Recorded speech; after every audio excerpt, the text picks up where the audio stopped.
Hello! Should be live now, I hope. I see Logan popped into the chat and Helena as well. So do let me know if you can see me and hear me and everything. And you can also let me know how the sound is, that would be nice. So there should be some music in the background. And hello to Errand. Welcome, welcome. I'll just wait a moment so you can let me know if you can see me, hear me and all the rest of it. Hello to Madeline as well, and hello to Dahini, and welcome to Errand. Very nice to see you all. Oh, hello Victoria. Don't worry about that at all. Just nice of you to pop in. So Aaron says the sound is good. Always a bonus.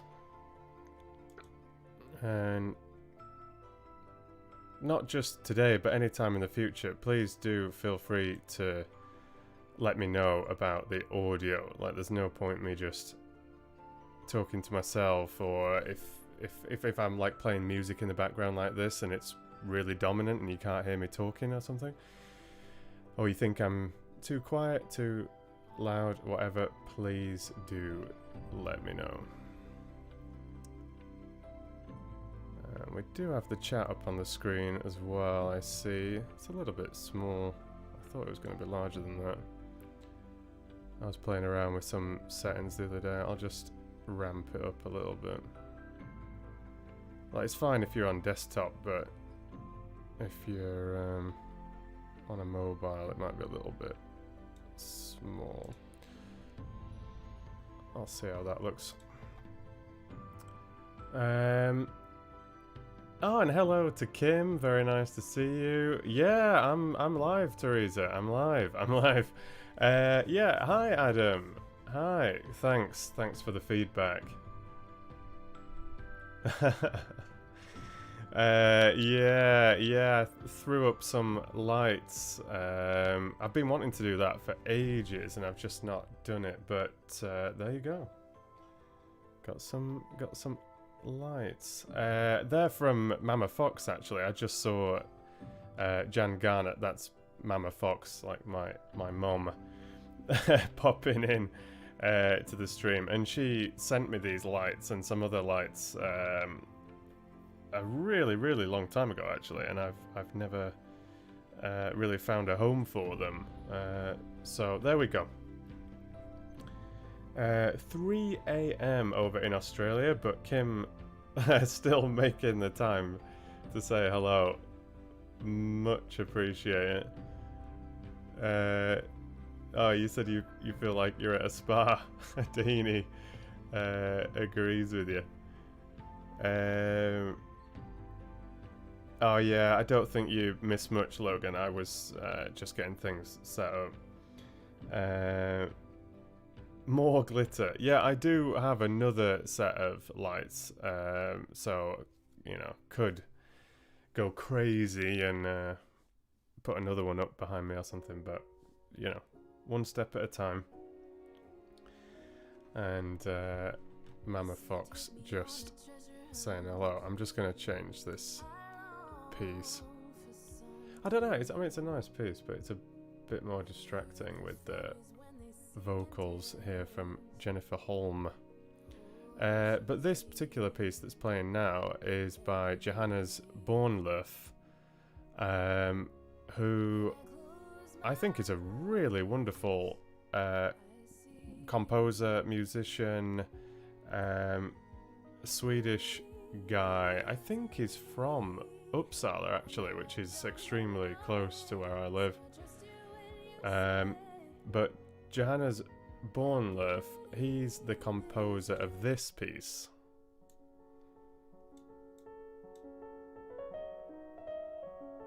A chocolate brownie to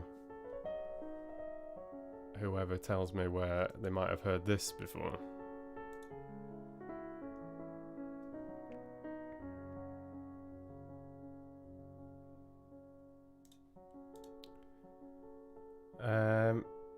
Yeah, I can do, absolutely, Teresa. You were just saying, can you put the name of the song in Discord? Yeah, yeah. In fact, which one did you mean? The Spa one? The Spa song? That's called Like Clockwork by Benjamin Kling.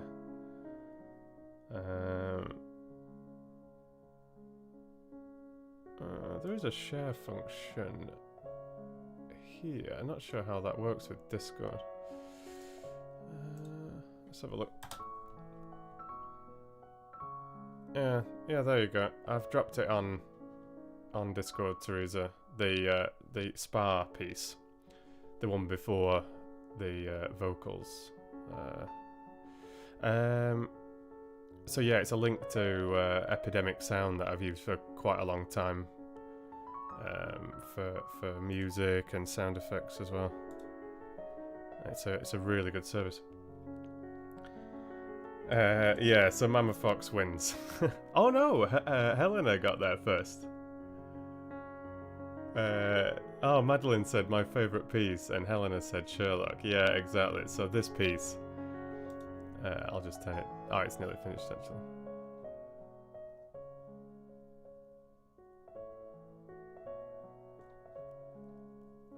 Let me just let this finish, and then I'll throw another one in. He's got some lovely pieces, so this is another by him.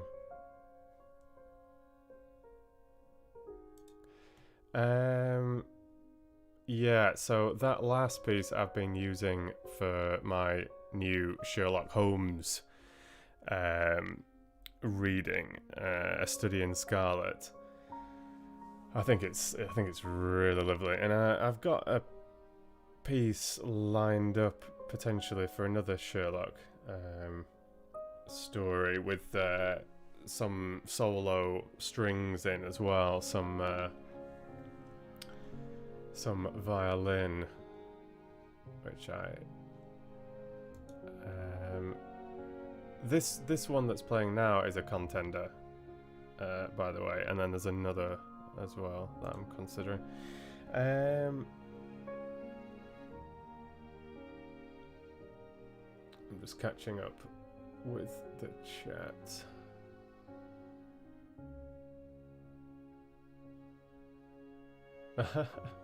So Teresa, you really want me to go full in with the lights?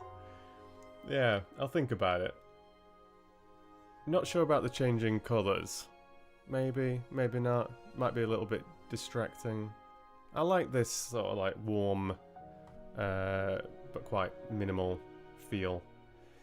And Kim said, what will you be reading today? I'm not actually sure. I wasn't 100% sure whether I was going to do any reading today, actually.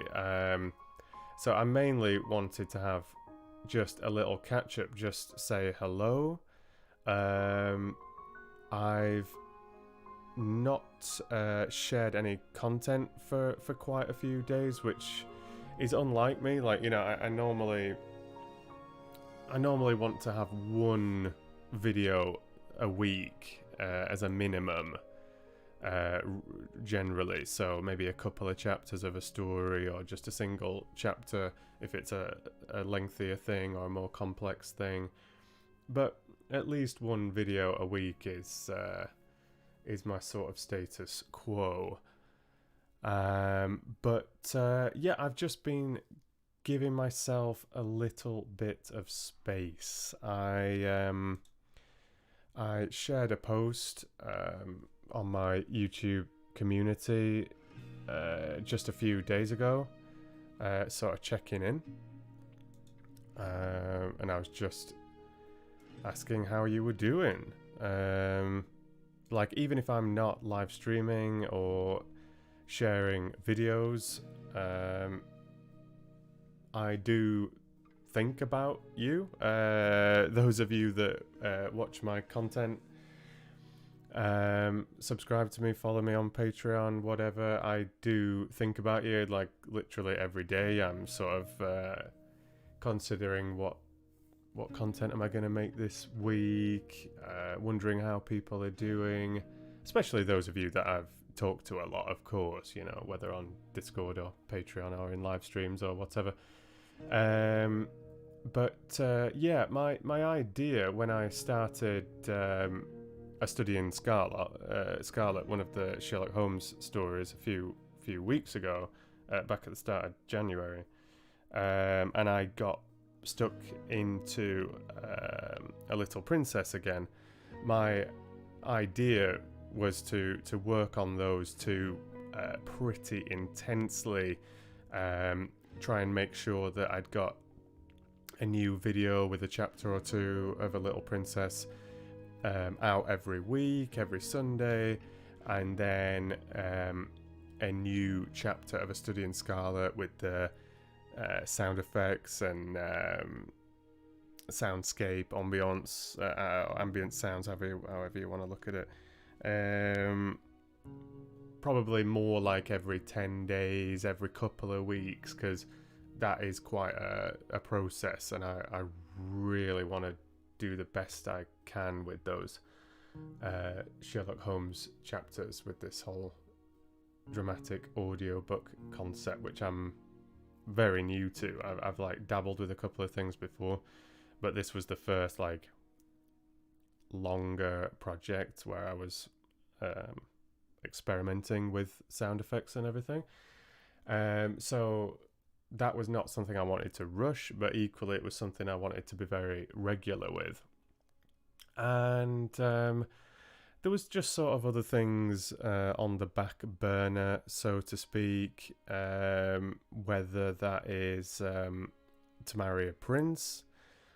We've not had a chapter of that for quite a long time, and I've been putting together a part 3. Did hope to get that bunch of chapters done. I mean, I was sort of hoping maybe even before Christmas, or at least sometime in December, and it just didn't happen. Obviously I was getting Dracula finished. I did Dr. Jekyll and Mr. Hyde, the Scrooge of Bitcoin, which was a piece for Audible, and some lovely live streams over Christmas, where we were reading The Snow Queen by H.C. Andersen, and quite a few other little bits and pieces as well. And we'd had some live streams a little bit earlier, like with Rumpelstiltskin and the last stream of The Old Oak, and it was really, really nice. So, and we even had a couple of others, didn't we? Like, had Emperor's New Clothes, Little Match Girl, and The Little Mermaid has been sort of on the back burner as well. So, there's been quite a bit going on, and I just had a brief break at Christmas. And then January, I really just tried to hit the ground running, get really stuck into those projects, looking forward to finishing Alice in Wonderland at some point, planning some other things further into the future. So got really stuck into A Little Princess and Sherlock Holmes, really enjoying those.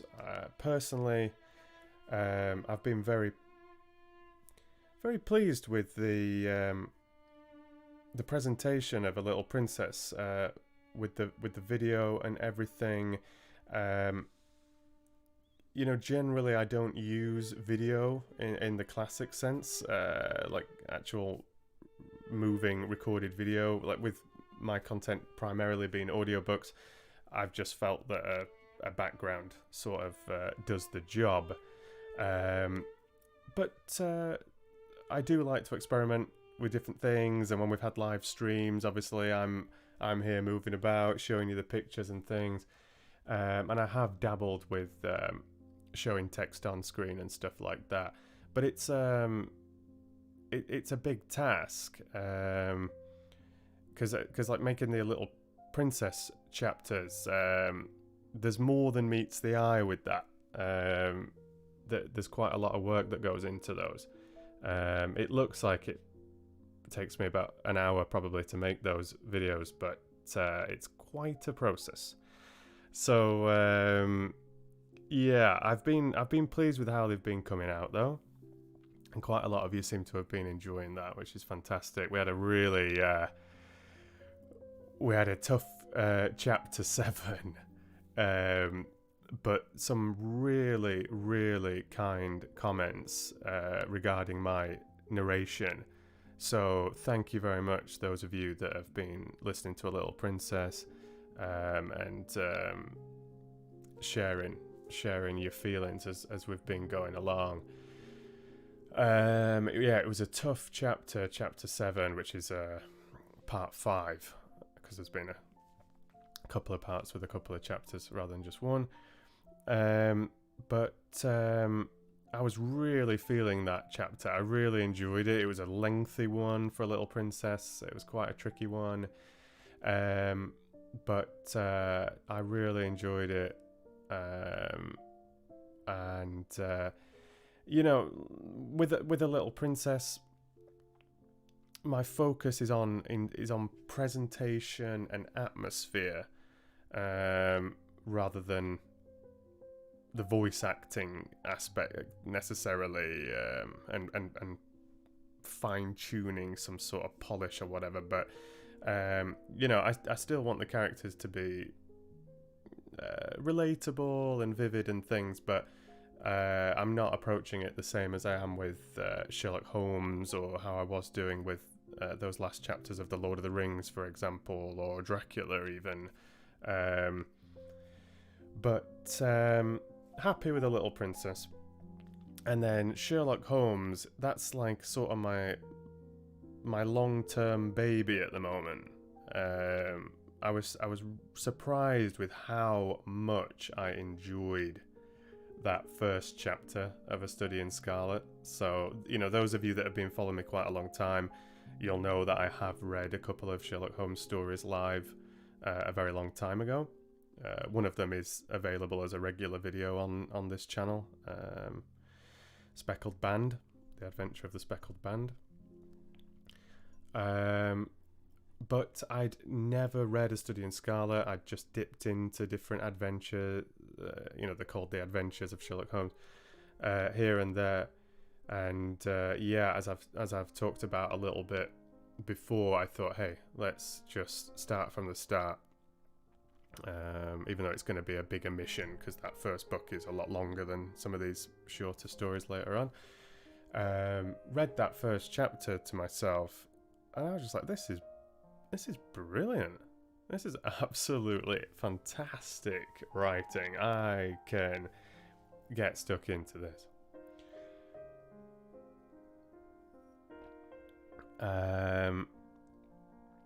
So, and then I thought, oh, maybe this could be the one for the sound effects, the whole sort of dramatized audiobook and everything. So The Colour Out of Space by H.P. Lovecraft, that was a soundscape that I did back in the summer.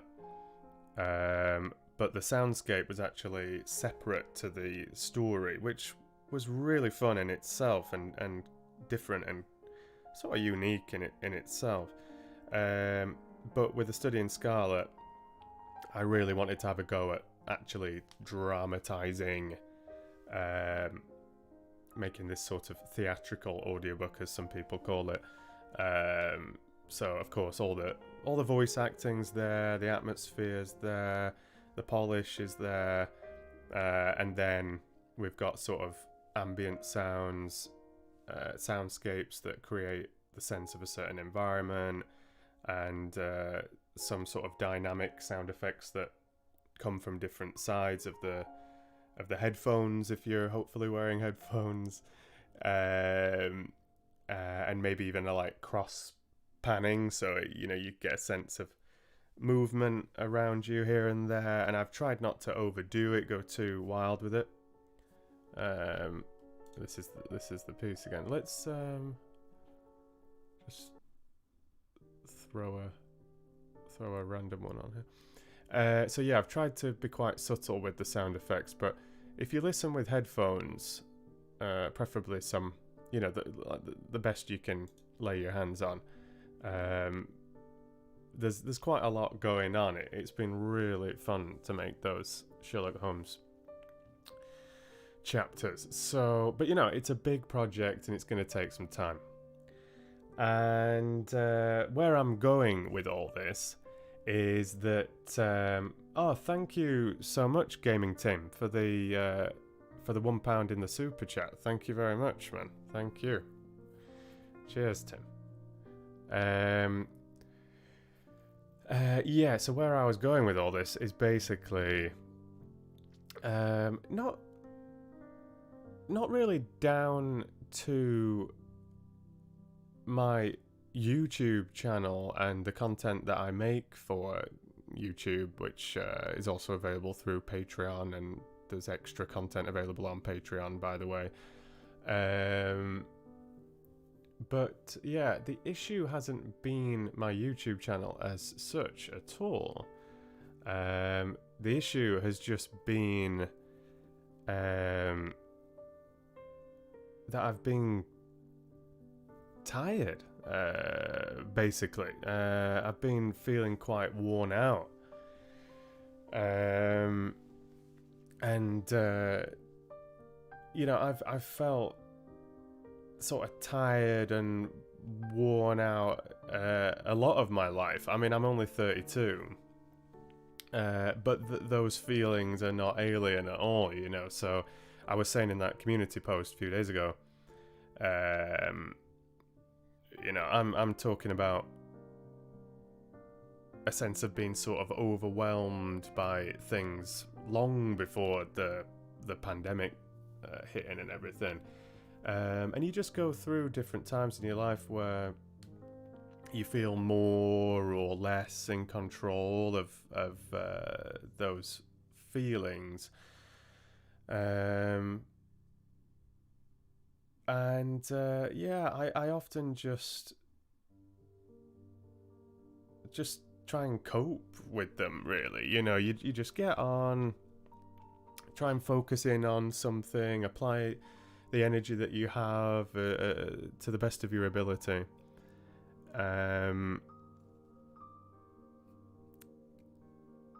Just do the best you can. But then I can feel like I'm treading water, with my head generally above the surface, but just like every now and then. And at certain periods recently, I've been noticing it more and more and more, where I feel like the head is going under the surface of the water. And, you're not drowning, but you're sort of having to kick a bit harder and pop up for some breath and be like, gosh, I think I need a rest. Try and, I could just do with some space to think about things. But you're treading water, you're trying to figure out what direction you're going, where you're heading, what you're doing. But if you stop treading, you're probably going to drown, right? So just keep on treading, try and keep the head above the water, try and keep some perspective. And in my case, trying to keep producing good content on YouTube, keep up with things on Patreon, stay active on Discord and YouTube community and Facebook, and what am I doing with Twitch? There's certain things that I've neglected, certain things that I've tried at different times. And also sort of like, okay, where am I actually trying to go? So it's like you're treading the water, but where are you trying to swim to? Are you trying to get to the shore? Is there an island? Is there a boat? What's your destination? And I've generally just been sort of like, well, I don't know. I'll try and figure that out at some point. And so I've always had my eye on other projects. I often call them professional projects. I mean, I think some people would say that YouTube can be quite professional, but it's just a very new thing, isn't it? So when I refer to professional projects, I mean things that are a little bit more conventional. Even as a freelancer, you know, you're hired by a company, you're commissioned by an author, you know, in my case, doing voice acting and audiobook production, or you're marketing yourself on a website like Fiverr or Upwork, or there's voices.com, or many others, and sort of looking for gigs, you know, as they say. So, you know, do I get signed by a company and get sort of like regular work through them? Do I just get some like one-off audiobooks through Audible? You know, do I try and balance some voiceover work and do advertising? What do I want to do? Where am I trying to go? How do I network? How do I know what jobs to go for, to look for, which pages to join? And some of these websites and sort of middleman companies that bring talent, or basically the voice actor. Some pages refer to them as talent. It depends. They bring the talent with the client. Some of these services, Audible included, are very expensive and often take very big commissions. I mean, like seriously big. They can take, like Audible, for example, takes 60%, 20% goes to the author, and 20% goes to the audiobook producer. And we are talking about an audiobook here. So the writer has published his book, their book. They've either self-published it, gone through some smaller company, they've gone to a big publishing house, whatever. And so their book, physical copies, ebook, whatever, that is its own entity. And then this, you know, relatively new and emerging market of audiobooks has come along and really shook stuff up, as I've found with copyright and everything affiliated with it. It's a confusing world. And certainly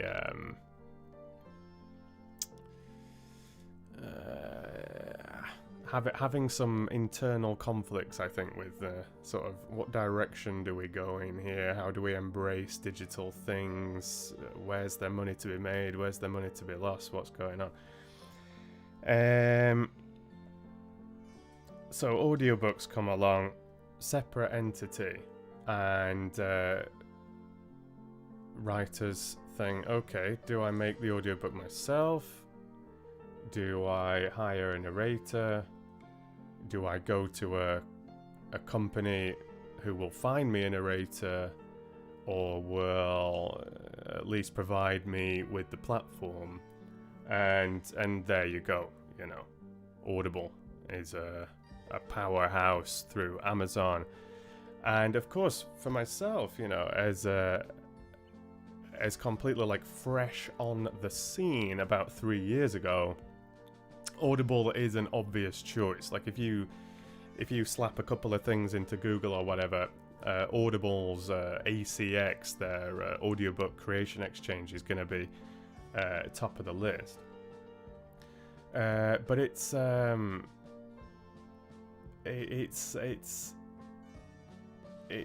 dog eat dog. Very low commissions, like I said. So 20% of any sales go to the audiobook producer, which I have found that there's a lot of responsibility on the audiobook producer. So like basically the manuscript is provided by the writer, and then it's down to you to do the rest. Like, you need to figure it all out. How you're going to present it, how you're going to read it, what equipment you're going to use, the editing, direction, styles of characters, the whole shebang. And might even need to do some marketing as well. So, and then sales, you get 20% of any copies sold. So it's really messy, and personally, like, I just couldn't see that as a sort of career path that I want to go down, like chasing those sorts of gigs, getting little like random gigs here and there, like doing voiceover work for things that I've no interest in, like advertising a product that I know nothing about. It just doesn't feel genuine. It just doesn't feel me, I want to put I genuinely want to put my heart and soul into the stuff that I make. It's just how I am. So like when I've worked with children in the past, working in schools and things like that, I tried to the best of my ability to put absolutely everything that I could into the kids, the parents, the whole thing, but like it doesn't always work out that way. I can really struggle spinning all the plates and maintaining good routines and adulting and all those things, and so equally I wasn't really sure if the sort of 9 to 5 work regimen sort of suited me. I've worked in retail for about 5 years. I've worked in bars and restaurants. I've done little bits of sort of construction, little odd jobs here and there. Few other bits and pieces. And then, been like looking after animals and things here and there. And sort of stumbled into this whole audiobook, etc. world,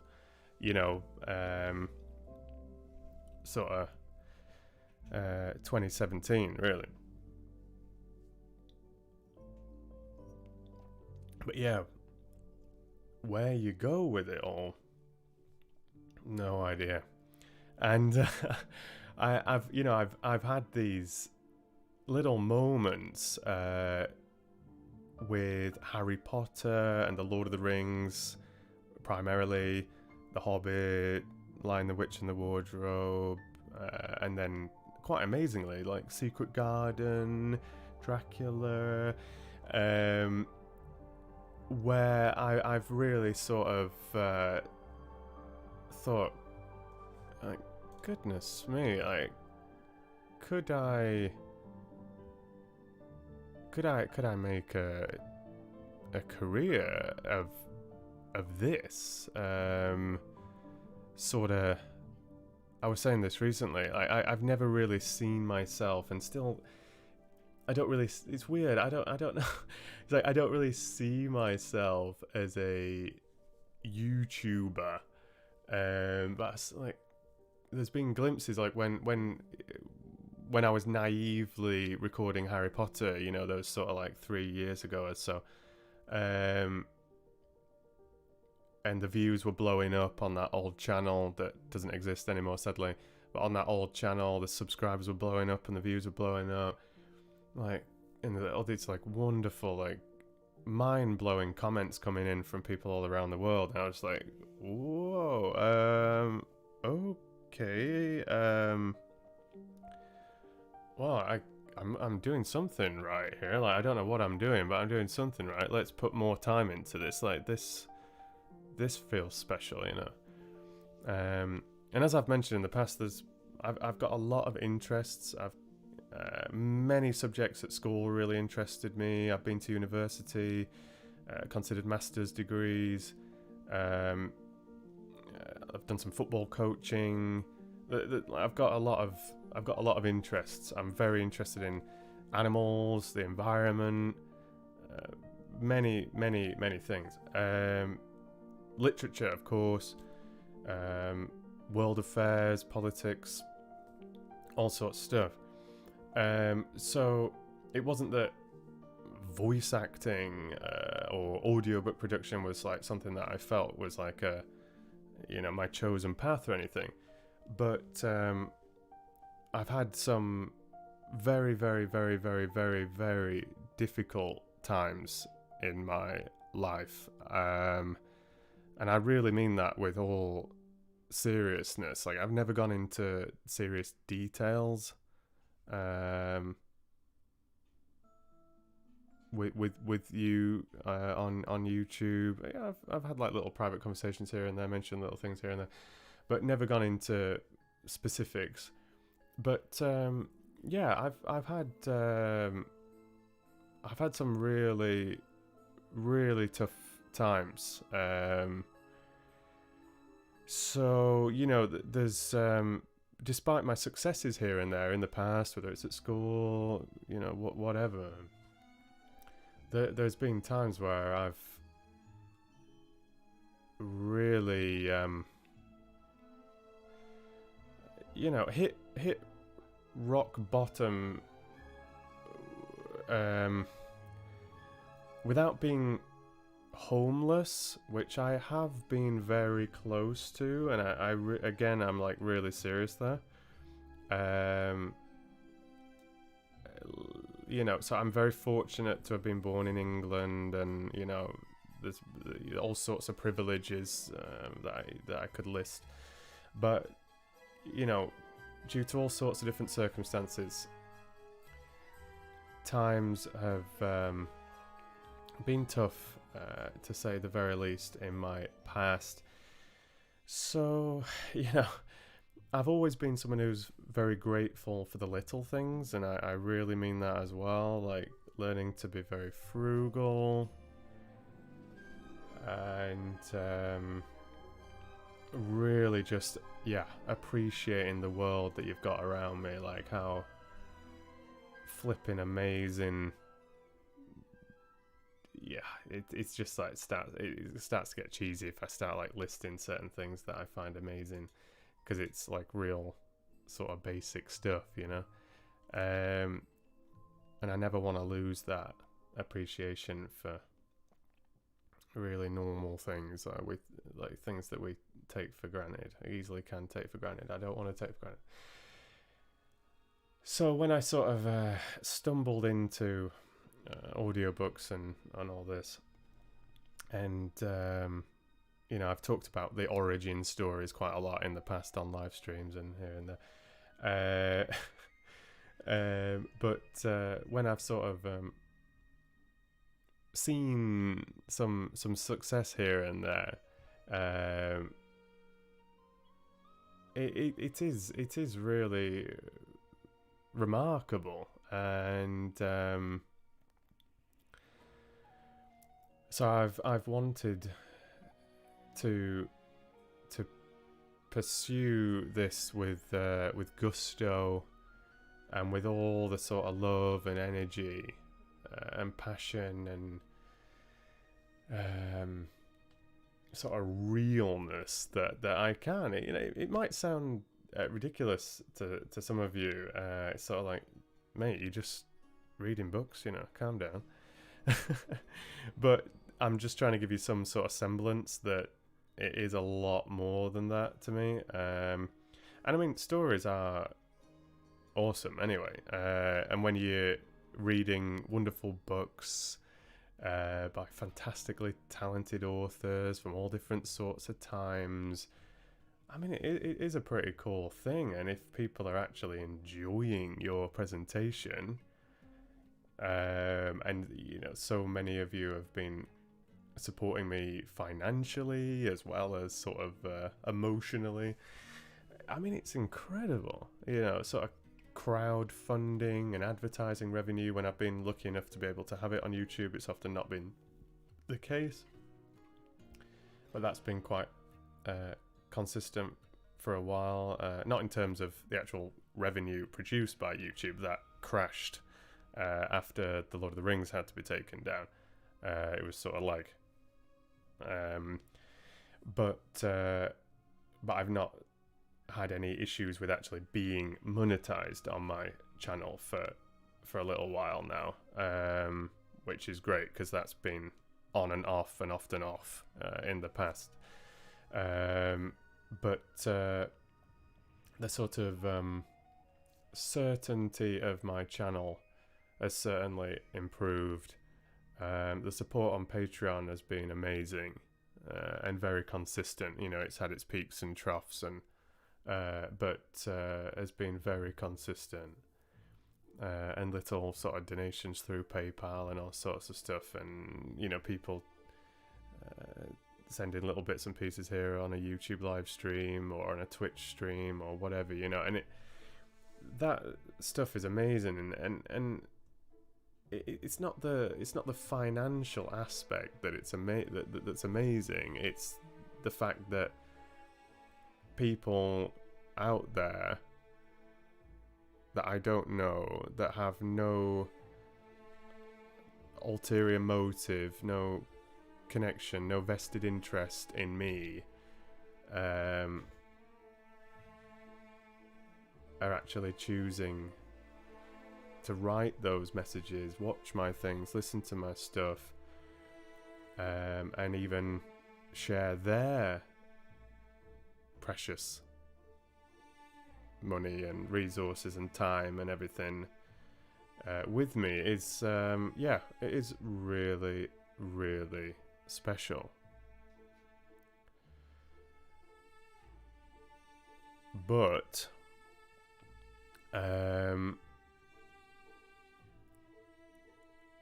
I've been realizing that during the pandemic, certainly, and even before the pandemic, like I said, on the back of quite a turbulent life through my 20s and things, I haven't been looking after myself. Not truly. I have times where I'm hitting the gym pretty hard and working out quite a lot, and I try to maintain a decent sleep pattern best I can and try and eat okay, and but not really looking after myself.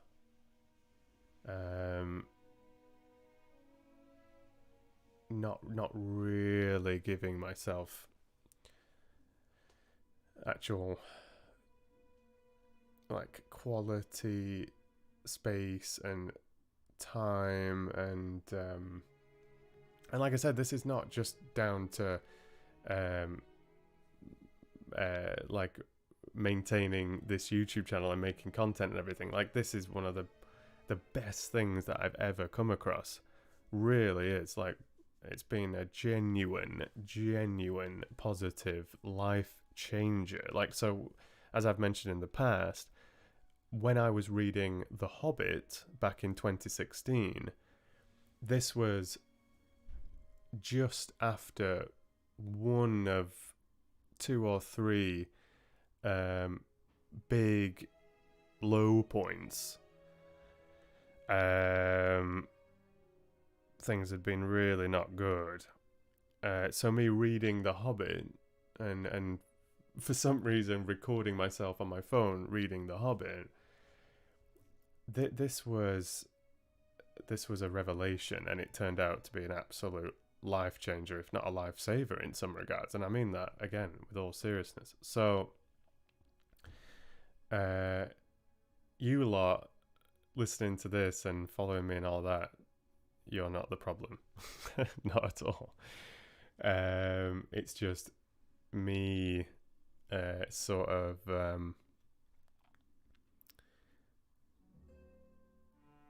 needing to learn how to really, truly, fully function to the best of my ability under the circumstances that I have around me. And there's just been various things with my health that I've been neglecting, certain financial things that I've been neglecting, even relationships here and there that I've been neglecting. And I know that I can do an even better job of how I apply my time and energy in regards to a career I'm pursuing, or all sorts of other aspects of my life. And I've had the stark realization at times in the past that basically if you don't look after number one, if you don't truly look after yourself, then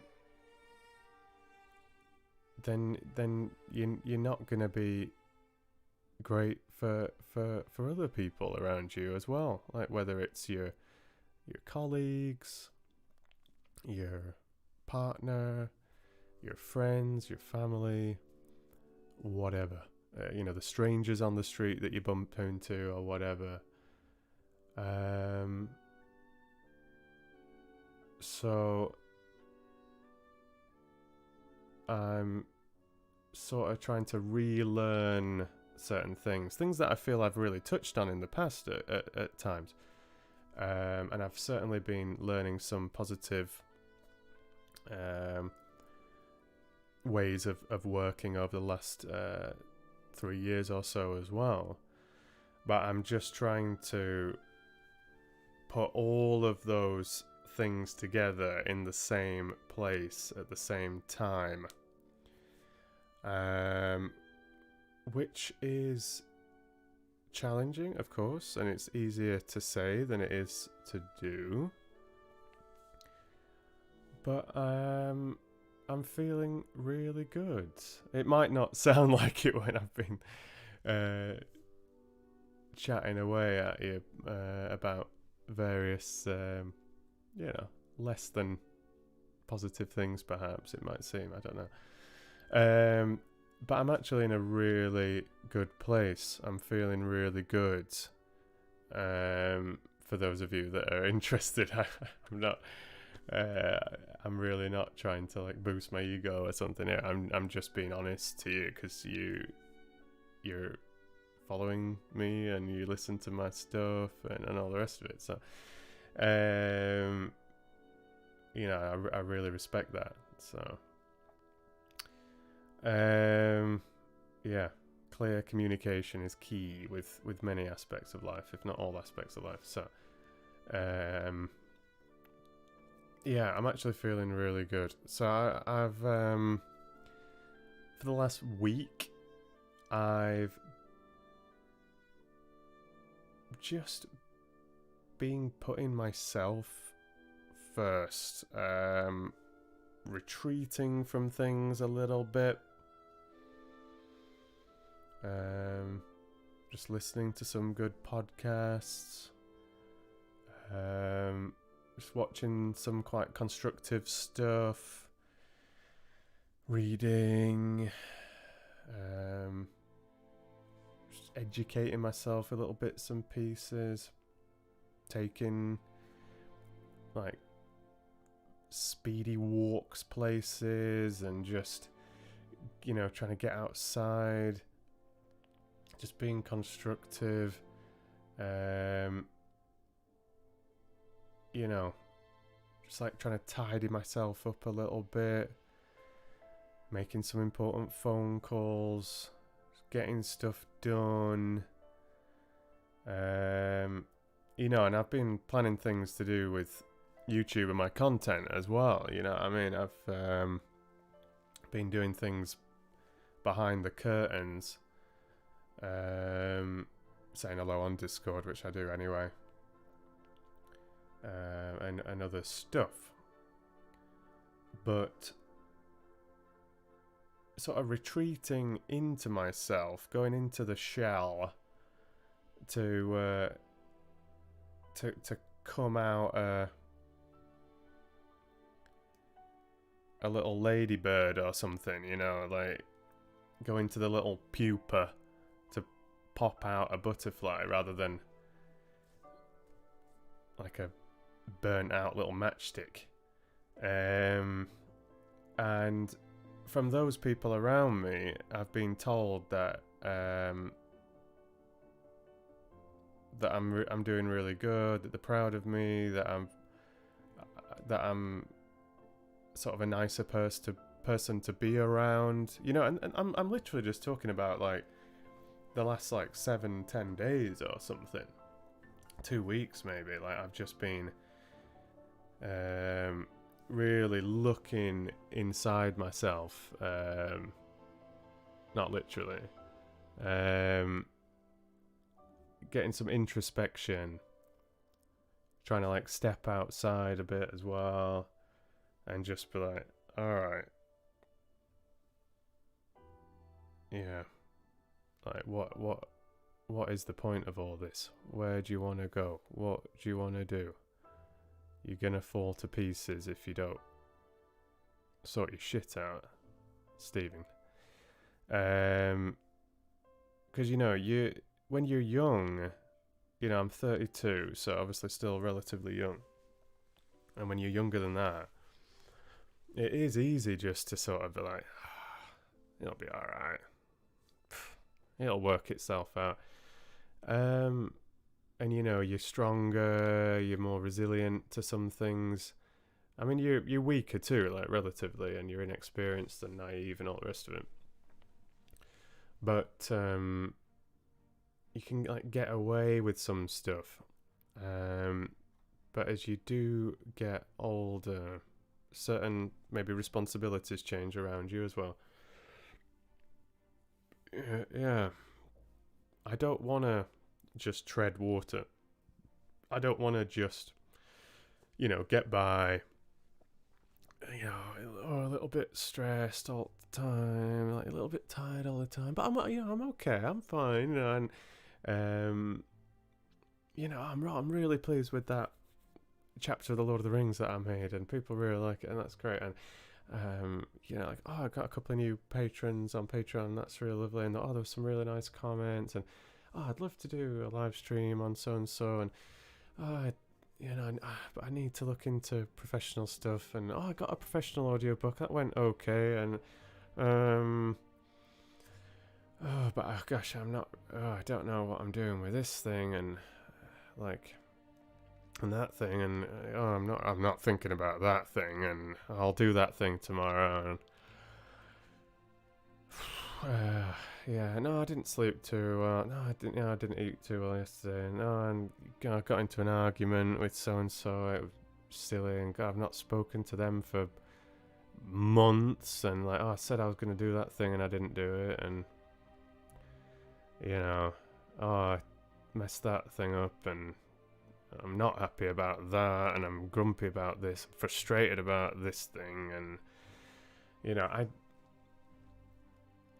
don't want that. I don't want that.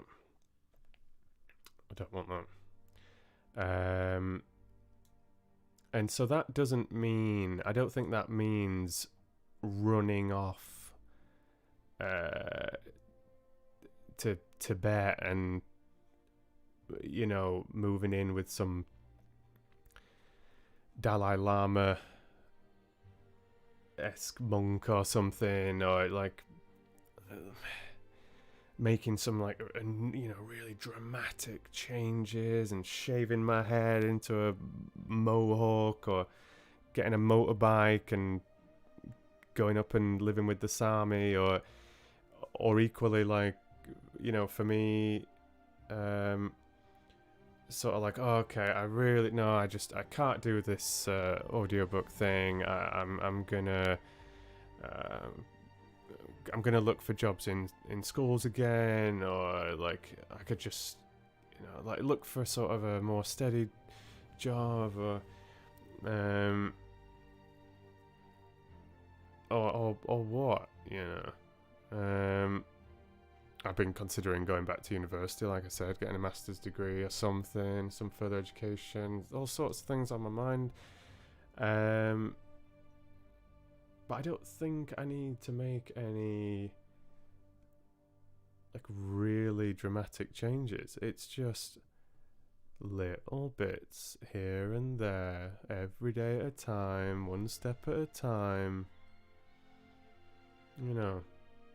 Just improving little bits, trying to improve myself.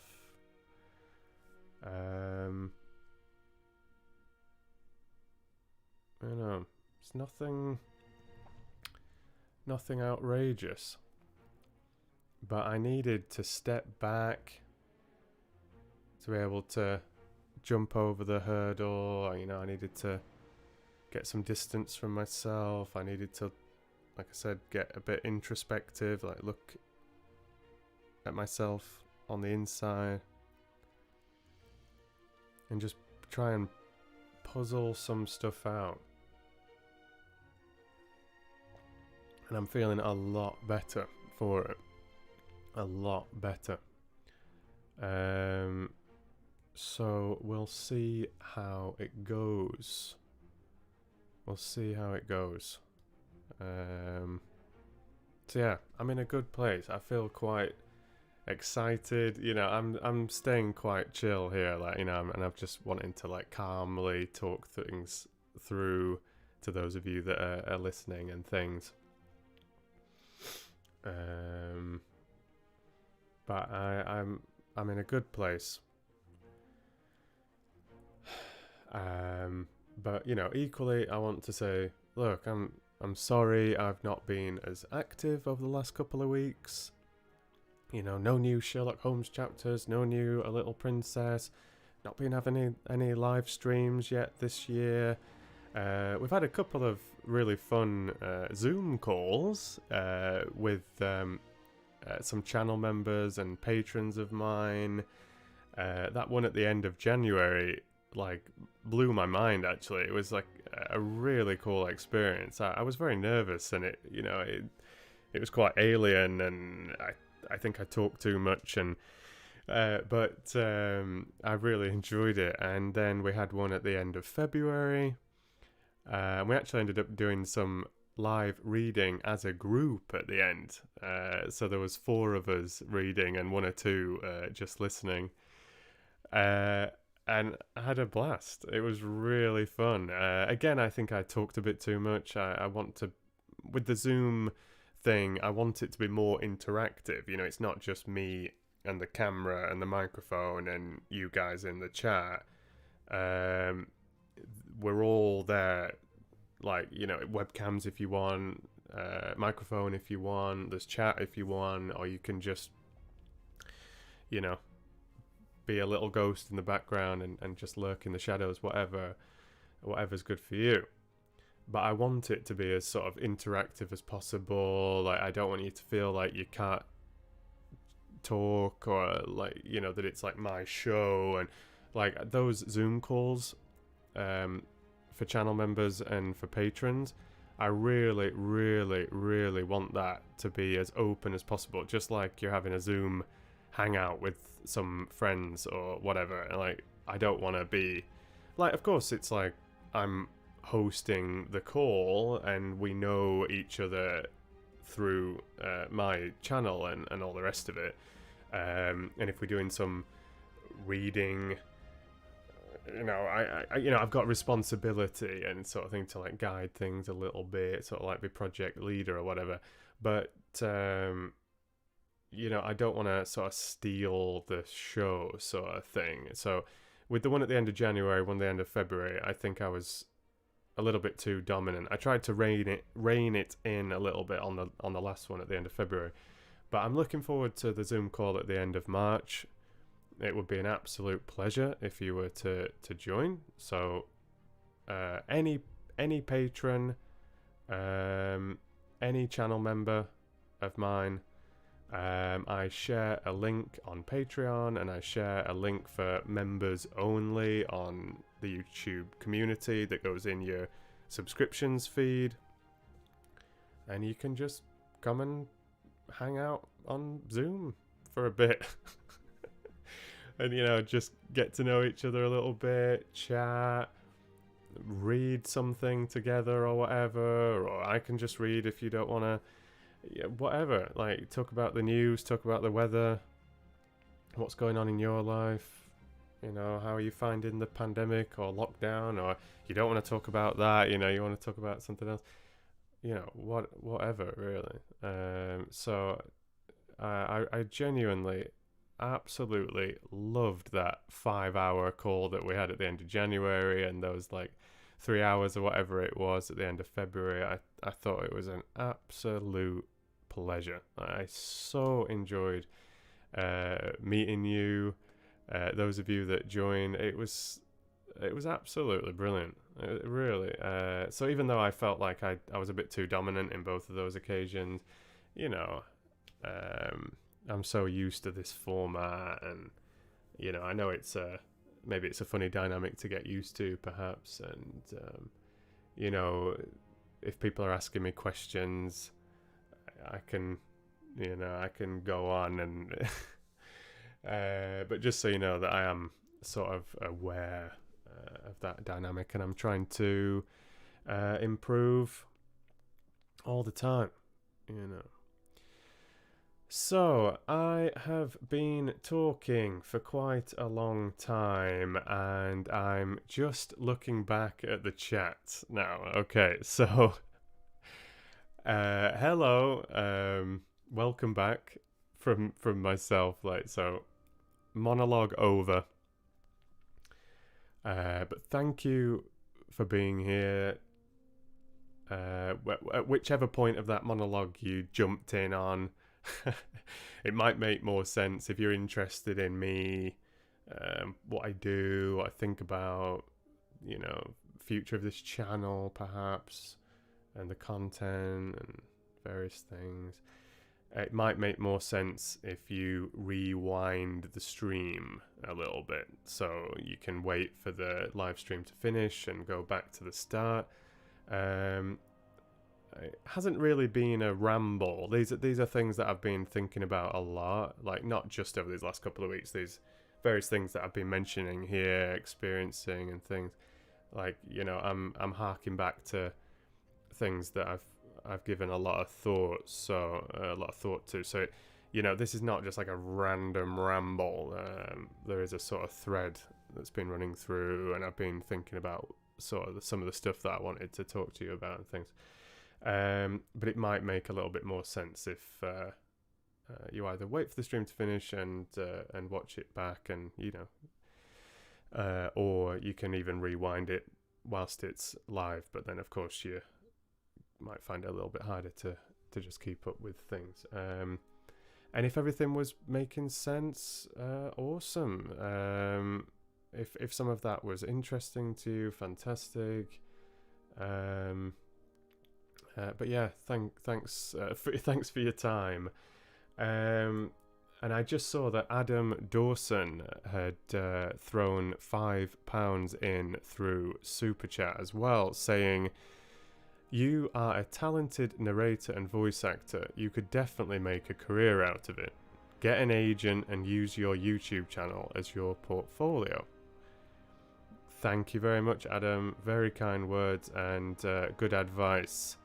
I saw somebody else mentioning an agent as well. I'm not sure if it was Jules or Logan. I'd have to check back. And an agent is certainly something I've been considering for a very long time. And that was actually one of the first things that I was looking into just before I allowed myself to go into this reflection period of the last couple of weeks. It actually started, just like I said, just before that, where I wasn't really giving myself much spare brain space. Because you can give yourself free time, but you're not really appreciating it. There's like sort of stress eating away at you. You sort of know that you should be doing other things. You're procrastinating things. You're not really relaxing. So I can give myself literal space away from stuff, but perhaps not constructive. And by constructive, I don't mean you need to be making something, but you can be sort of healing something or whatever. But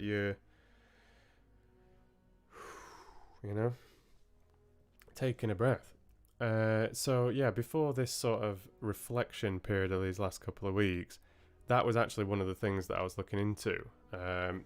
How to get an agent, actor, voiceover, that sort of thing.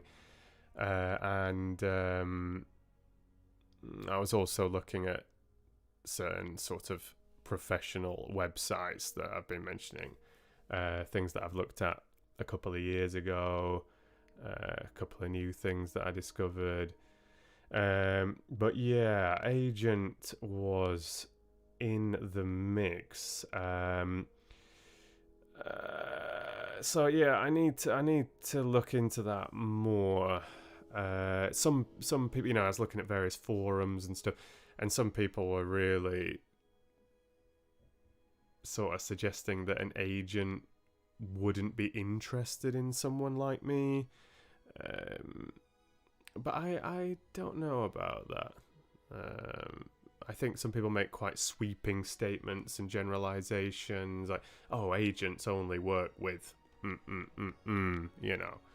I don't know about that. I think there may be certain people out there that would be interested in me as a professional in various regards.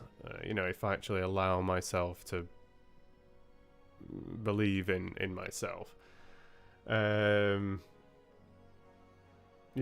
based on reality as well, like not just far-fetched dreams. You know what I mean? So, but thanks again, Adam, for the super chat. Much appreciated. And if you don't mind, I'm just gonna have a little skim through the chat and see what I've missed. So please bear with me. I've not gone away. I'm not thinking about what I'm having for dinner later. I'm just reading your messages.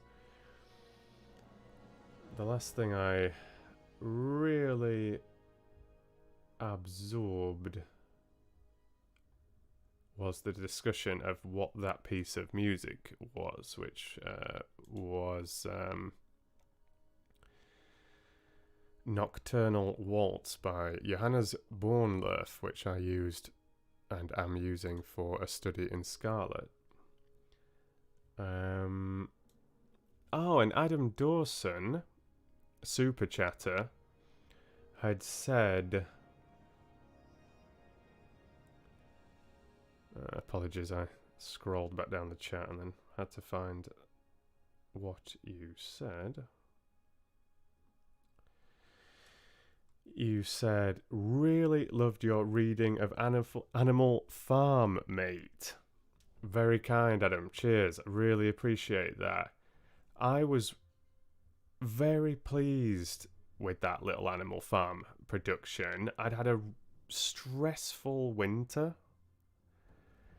and Animal Farm was something that I'd wanted to narrate for a long time. I thought I was going to maybe do 1984, and I was sort of tempted. This is before the Lord of the Rings takedown and everything in the summer. So it's like start of 2020. And I thought, oh, I really want to read Watership Down. I would really enjoy Watership Down. And I'd got Dracula on the back burner. I'd just finished Lion and the Witch and the Wardrobe. Lord of the Rings was... I was having an interval between book 2 and book 3. Flipping loved making book 2 of Lord of the Rings, and I was having an absolute blast with book 3. But there you go. But I was thinking, I'd love to just give myself the space to actually make the whole audiobook in one go and just share it, rather than doing it chapter by chapter or video by video, which is something that I really like to do, by the way. I really like that format of like chapter by chapter in separate videos and then making a complete audiobook of it. That, I did it with The Hobbit, was the first time, even though I didn't know what on earth I was doing, wasn't aware of the process, it just sort of happened. And then very consciously did it with Harry Potter and the Philosopher's Stone, Sorcerer's Stone. And then I got commissioned through a couple of narrators on Audible, so I did the same with Sleepers. In fact, no, that's not true, is it? So The Hobbit and Harry Potter, they were the same process, but then those couple on Audible, I shared a couple of chapters here on YouTube on my old channel. There's like little previews and things. But that was actually the first time that I did everything sort of in the back room. And I guess I hadn't really done that since, only for these professional things, yeah. So then, start of 2020, I was thinking, it'd be nice, just like a shorter book, some sort of novella, something famous. I'd love to do something like Watership Down, I was thinking, but... I've been very aware of copyright restrictions, etc., etc., etc. So I was reading the first couple of chapters of Watership Down, got really excited about it, but it's quite a modern book. It's copyrighted. I'd really enjoyed Animal Farm, reading it to myself many, many, many years ago. Read the first couple of chapters of that. And thought, go on then. I do like George Orwell, really like 1984, read a couple of other things that he's done. Go on, let's give Animal Farm a bash. It's not too big. Some of the sort of themes in there I find very interesting. I actually find it very interesting seeing how other people interpret it. It is a book that I've sort of studied a little bit, like reflected on in English literature class and things like that. So I've seen different perspectives and read different things online, and then seeing how some people interpret various things in the YouTube comments of my video now. It's interesting. It's interesting. But I do feel that Animal Farm and The Strange Case of Dr. Jekyll and Mr. Hyde, and sort of to a lesser extent perhaps that H.P. Lovecraft video that I did of The Colour Out of Space, I feel like those three are a little underappreciated. So if you haven't listened to those three and you're looking for something of mine to listen to, I strongly recommend them. Animal Farm, Jekyll and Hyde, The Colour Out of Space. I'm not really like bothered about the views and stuff like that. And Animal Farm has been doing quite well recently. It got shared on a website that people were using, some sort of like open book platform where someone's sharing sort of like synopsis discussions, I think ebook and a linked audiobook of various classic pieces of literature. So they're all public domain, you see. And I mean, you know, they're not asking permission from anybody to share those things, I don't think. But I mean, for me, I don't care. I mean, it would have been quite cool if they'd have sent me an email and said like, hey, I'm going to share this on my website. Thanks for the audiobook or something. But I mean, for me, I just noticed an increase in views on Animal Farm and that they were coming from some external website. So, you know, cheers. And I wrote them an email and said that I'd noticed and sort of gave my, you know, better late, you know. Yeah, so it's like, yeah, well, you're very welcome to link my audiobook, even though they've been doing it some time. But, you know, it's fine. Like, of course, embed people's YouTube channels. I mean, it links to me, doesn't it? It's great. But I do sort of like respect and appreciate that sort of human connection of sort of like, hello there, noticed your video on YouTube, it's really nice. I'm embedding it in my website. You don't even have to ask permission, you know, just say like, I'm doing it, like, thanks, it's like getting me some traffic on my website, whatever, I don't know. But yeah, and they replied and seemed nice, and I said like, you know, you're welcome if you come across something else public domain on my YouTube that you want to use, you know, you're very welcome. But you know, like I said, it's not like just down to the views sort of thing. It's just my own personal pride, I think. Like, you know, I was quite pleased with Animal Farm and Jekyll and Hyde, and particularly the soundscape aspect that I sort of constructed around the Colour Out of Space, the H.P. Lovecraft. So I just want more people to listen to it because I think they're good and I think you'd enjoy them. Like, you know, I'm talking to you that already enjoy my stuff. You know, I don't know about people that haven't found my channel before. That's a different thing. But those of you that have really enjoyed Harry Potter and Lord of the Rings and Secret Garden and da-da-da-be-dooby-dooby-dooby-doo and are looking for something else that I've done, just try them. Like, they're nice, you know. And see what else you can find. You know, just scroll through my video archive. Just scroll through the videos. There's various playlists. Like, you know, I often get comments of people asking, like, oh, can you read this thing? Or have you read this thing? And it's like, yeah, it's there. It's on my channel. Go have a look. There's like some little hidden treats. Even though I've had to remove an awful lot of stuff, you know, I used to have a lot more content on my channel than I do now, even though I'm always making new stuff, but, you know, you get the point. And, you know, you can join me on Patreon if you like, help to support this content that I make, and even access downloadable audio libraries, all sorts of stuff. You know, there's a private community there if that's your jam as well. You can send me private messages, and I share audio on there before I share it on YouTube mostly.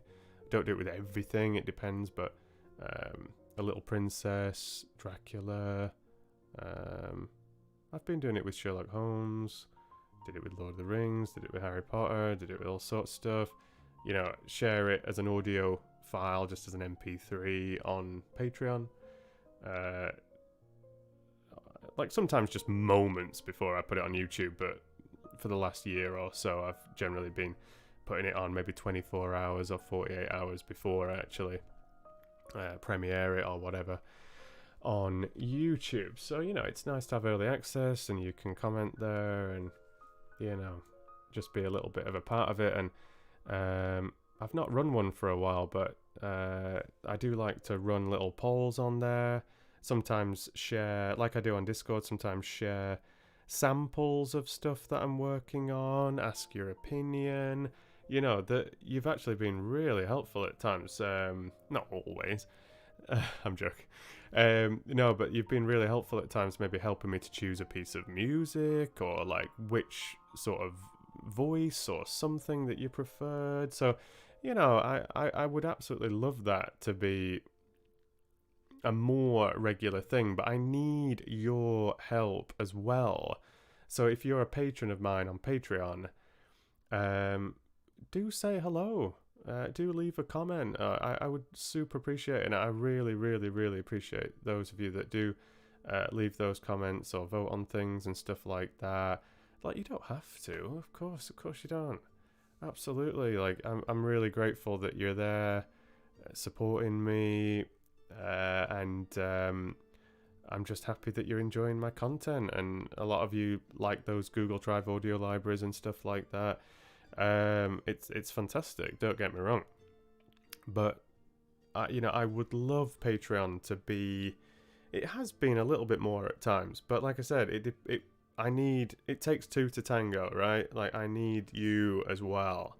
So if I'm sharing something and no one comments on it, like, it's not gonna work. So like, but I would love that. Like, if I can use Patreon more often, as like I said, as I have a little bit more at certain times in the past, to be that sort of like,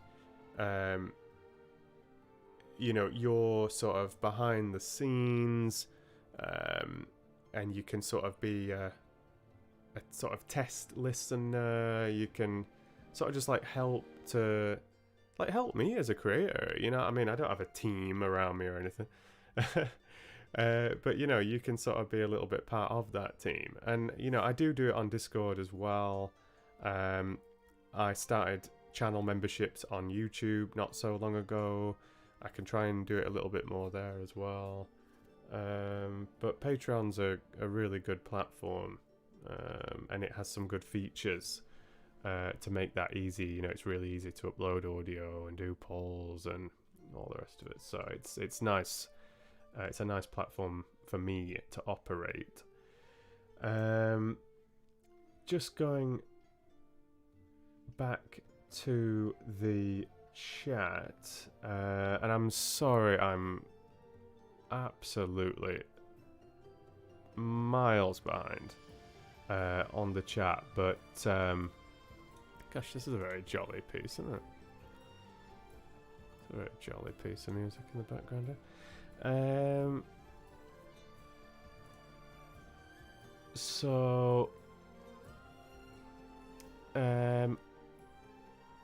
Is that Heart Fix?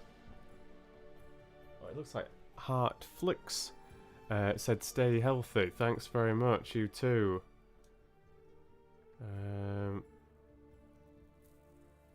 Kim saying you're awesome for. Sorry, saying that you're excited for new stuff. I think it was. Oh, and so Teresa, you were saying the girl singing song. Yeah. If I go back here, I think that'll stop. Oh no, it doesn't. Oh, I think I've lost it. But it was by Johannes Bernlöf. And he had a collaborator. And I did name her, so you can always go back. I can try and go back later and find who that was. Teresa.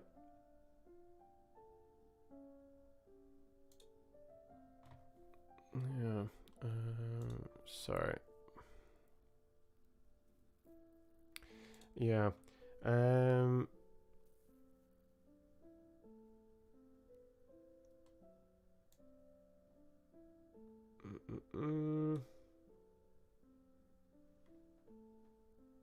I wonder if you're still here, Kim. You were saying it's good to see me. You're normally asleep at this time, down in Australia.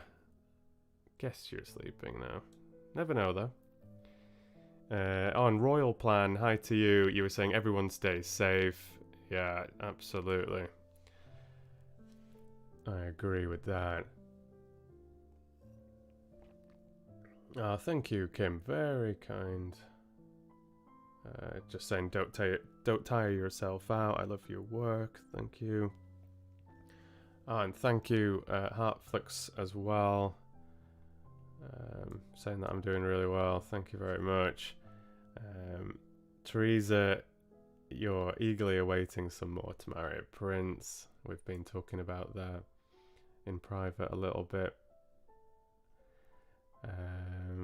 And hopefully there's still some other sources of happiness on my channel. I hope so. We had good fun on Zoom. And you were enjoying Sherlock and A Little Princess, I think. Oh, that's really nice, Kim, saying that it helps with your anxiety. It's really nice to hear. I hope that gets better for you. And Ada said hello.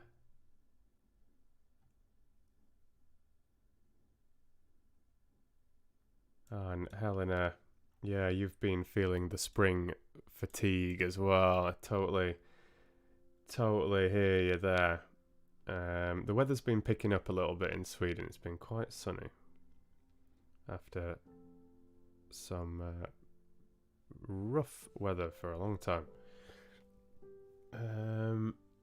Oh, and Queen Boudica says good morning. Good morning to you, Queen Bee. Nice to see you. And Aussie Juzz was popping in. One of the Zoom callers as well at the end of February. Nice to see you, Juzz. Oh, Ada was losing the video. I hope there wasn't anything too wild there. Just checking my stream. Yeah. Hoping everything's okay.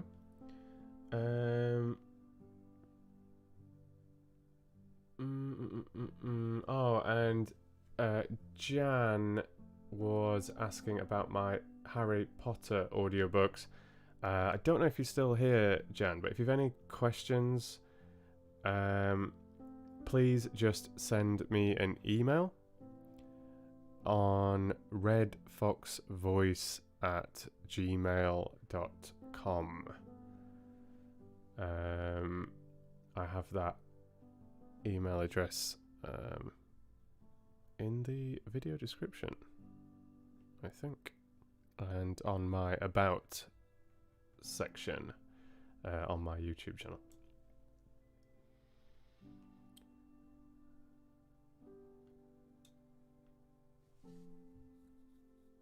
So Ada fixed her video problem a little while ago. Just on the road. And Doris was popping in saying that you finally caught something live. Welcome to you, Doris, if you're still around.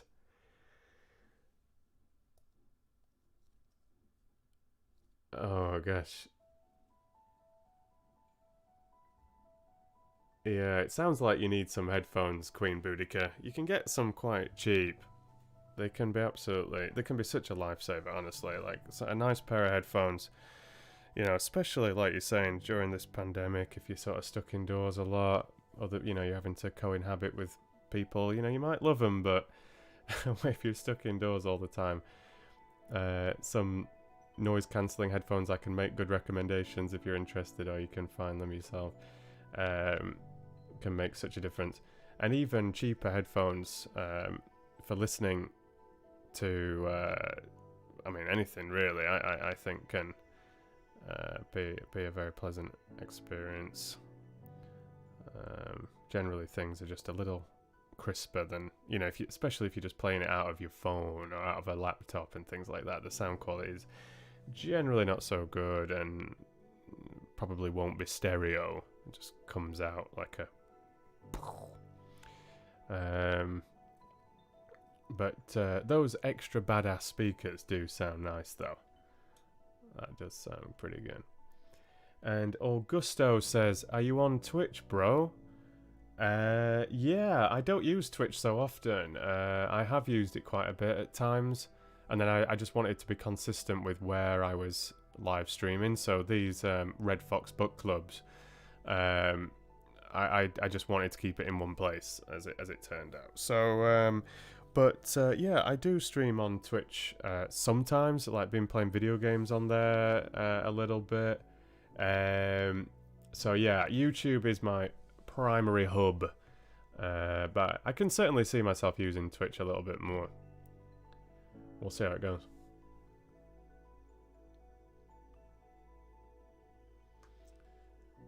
Some kind words from you. A few of you just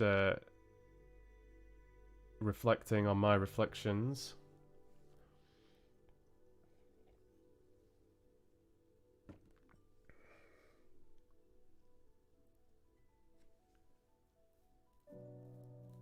And Helena, you were asking, are you highly sensitive?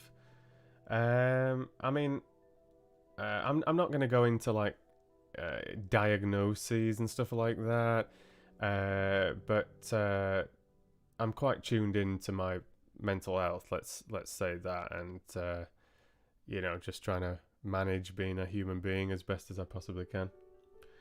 But thank you for the advice. You know, it is important to try and understand yourself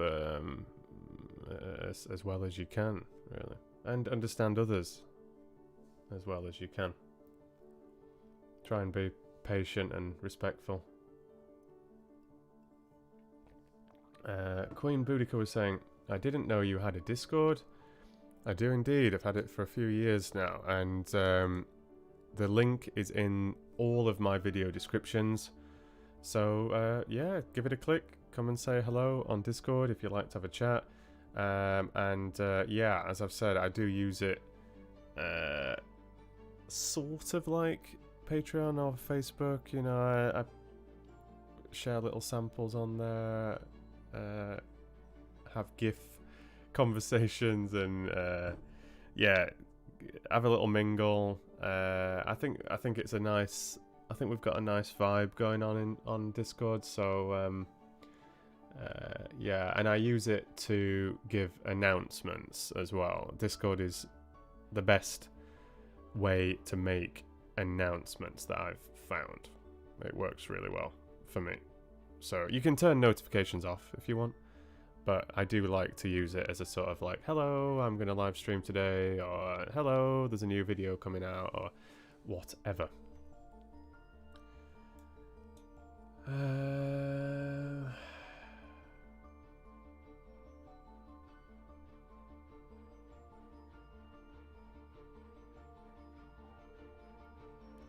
Yeah, I thought you'd be able to relate to some of these reflections I was making, Juz. You know, we've chatted quite a bit here and there, so I'm aware of, you know, little bits and pieces that you've been experiencing over the last couple of years, and yeah, it is interesting how things can turn around, you know, and you've just got to be grateful for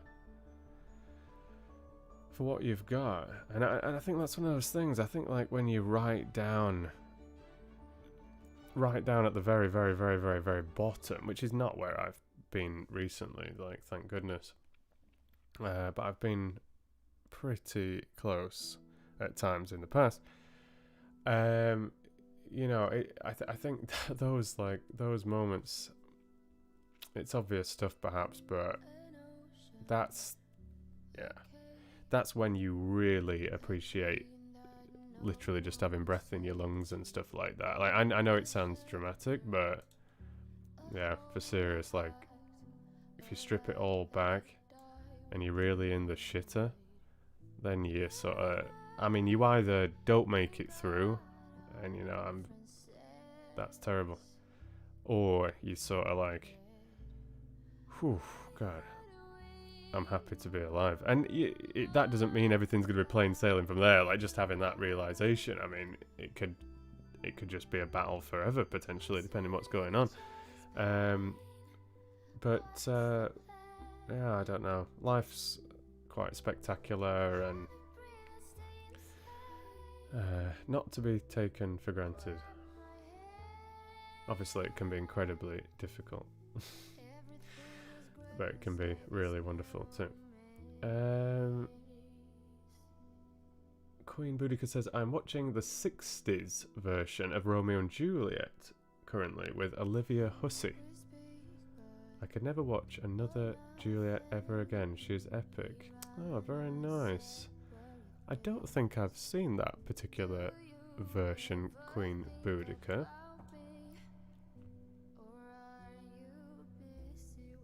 Oh, and Katie Bug popped in. Nice to see you, Katie. So yeah, it was just that said an agent may benefit you. Yeah. So we chatted about that a little bit. Something I considered a very long time ago, actually, but didn't have a flipping clue where to start, and looked into various things and got put off, and then was looking at that just a few weeks ago, and still, the jury's out on that. But I like the concept very much. And so Moon Birch Grove was saying, it's such a shame that the pandemic revealed that artists and creative people are considered not relevant to a life worth living. Perverse. Yeah. The pandemic and various governments around the world, and you could really start to criticize all sorts of systematic problems. I mean, let's be honest, the world's full of them, like human systematic problems. But a lot of artists, musicians, all sorts of stuff have really been failed, I think. I'm not putting myself in that category. I'm not trying to feel sorry for myself, something like, not at all. I'm not really living the life that I'm referring to here. But for some artists, musicians, creatives and stuff like that, they've really been left up shit creek without a paddle. And it is perverse, Moon Birch Grove. It is perverse. It really is. So many of us think that basically what you can see as artistic things, whether that's people making music or TV shows, films, or more sort of classical arts and illustrative things, or whatever. I mean, I can't imagine a world without those things, so that a lot of people working in and around that industry have been allowed to sort of just fall through the gaps, I think is absolutely tragic, and I hope that improves soon.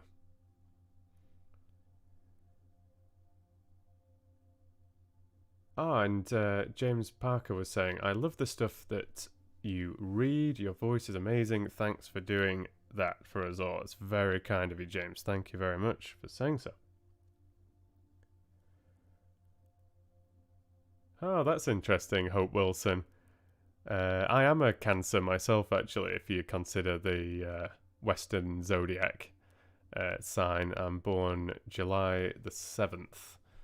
So I know they tried to move the goalposts a few years ago and added this 13th sign of the Zodiac, and I was reading about what the origins of that were and everything, but I was born at a time when those 12 signs were considered the sort of standard, so that's how I see it in my brain. So I would call myself a Cancer if I was saying which sign of the Zodiac am I. But you were saying that you think a lot of Cancers, Zodiac sign, are going through this more than most. I'm trying out freelance writing, and I don't like the idea of chasing down gigs and selling my work non-stop. Yeah, it's like I've considered all sorts of stuff in the past, I'm not going to lie, and being a personal trainer was something that I considered at one point, and I actually ended up doing some football coaching, but that was something that really put me off with being a personal trainer, was that very fact that you need to be a businessman, a business person, and really sort of sell yourself, sell your services, and all the rest of it. Like, I know you can get maybe a placement in a gym, it does exist, and if you're very successful, self-employed, you might not even need any sort of affiliation with another company. You can really just wing it and have clients online and all sorts of stuff these days. But it did put me off. The courses were also extremely expensive, or they felt extremely expensive for me. But yeah, chasing down gigs and selling your work non-stop, it's not for everyone. Oh, and thank you, Queen Boudica, saying Secret Garden, so amazing, I adore. Thank you very much. It is a lovely story. And Anidikwa, I'm not sure how you pronounce your name. Apologies, but you said hiya from Virginia, US. Loving your work. Thanks very much. And James saying Dracula was the best that I've read. Thanks very much. Yeah, that was a good one. Started as a sort of like little side project just to get me back in the flow.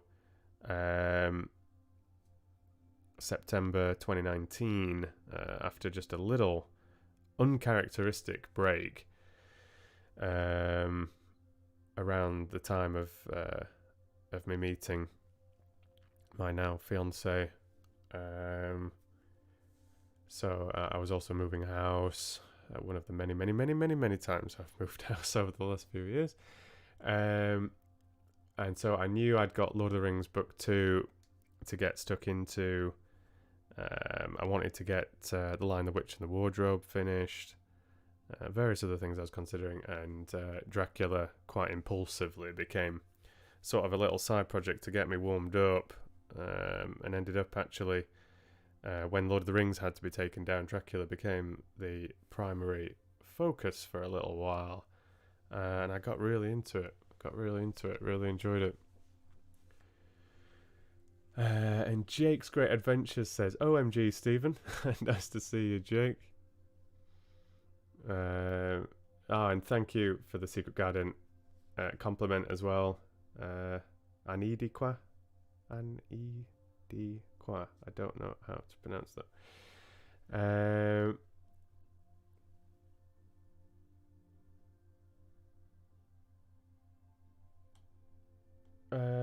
And James says, would you do sci-fi?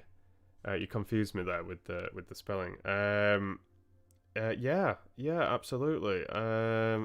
One of my my first official audiobook on Audible. So I don't know how I feel about Audible going forward. This is one of the reasons why I've sort of allowed myself to take the foot off the pedal in terms of very actively looking for work on Audible and stuff like that, because I'm just not sure about the platform. Certainly has its advantages, don't get me wrong. But that first audiobook that I made on Audible, Sleepers, that's a sci-fi. So you can always check that out. And I did start Ender's Game on my first YouTube channel. I've had 3. But I had to remove all that for copyright reasons, and it actually got me into quite a bit of trouble at the time. But yeah, I've been long considering 1984, which I think you could certainly say is sci-fi to an extent. I started War of the Worlds, just read the first chapter on Twitch last Oh, was that in the spring? Ugh. Can't just place it. Yeah, I think it was last spring. And did yeah, it was around the time of the hitting 10,000 subscribers on this channel. Yeah, that 30,000 subscriber special, Bored to Sleep, that I made a few weeks ago, I do recommend that as well. If you just want, like, that was just something I completely made up on the spot. You know, I'd had various ideas, and I'd done a similar video back in 2017, I think it was. Start of 2018, 2017. For when I hit 10,000 subscribers the first time on my first channel. But yeah, made a 30,000 subscriber special for this channel. Yeah, a few weeks ago, and actually with proper video and everything this time. I think it looks quite nice. Just me being silly and making a little sleepy environment, and just being a bit daft. So yeah, I do recommend that. But yeah, so yeah, started War of the Worlds. Certainly could read more of that. Yeah, there's a lot of sci-fi I could get stuck into. I mean, if it was down to me, there's an absolute bunch of stuff that I would read that I can't legally because of copyright. You know, and a lot of that is in fantasy and sci-fi. You know, I've started the Hitchhiker's Guide to the Galaxy a couple of times in the past, but stopped again because of concerns with copyright and things like that. So, you know, these days, in terms of YouTube, I'm just sticking to public domain works. So things completely free of any copyright restrictions, or anything that's obviously just completely original to myself.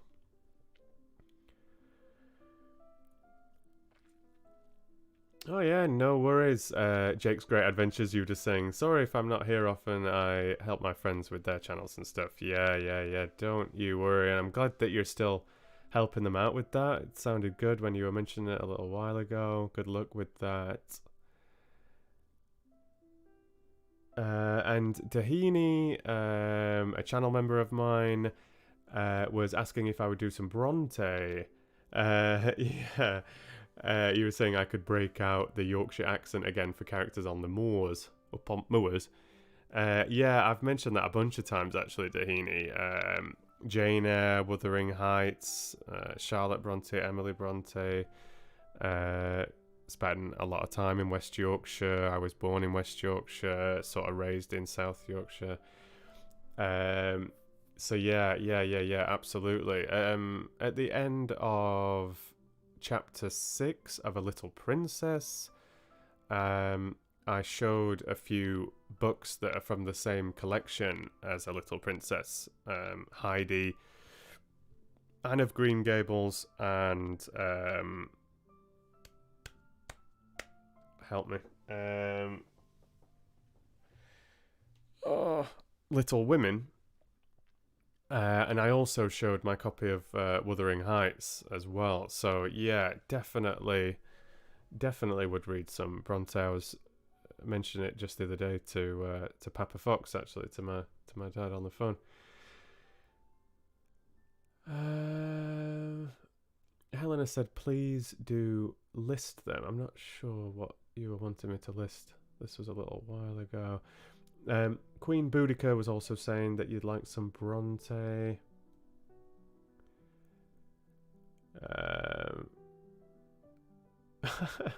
And someone has discovered me today, it seems.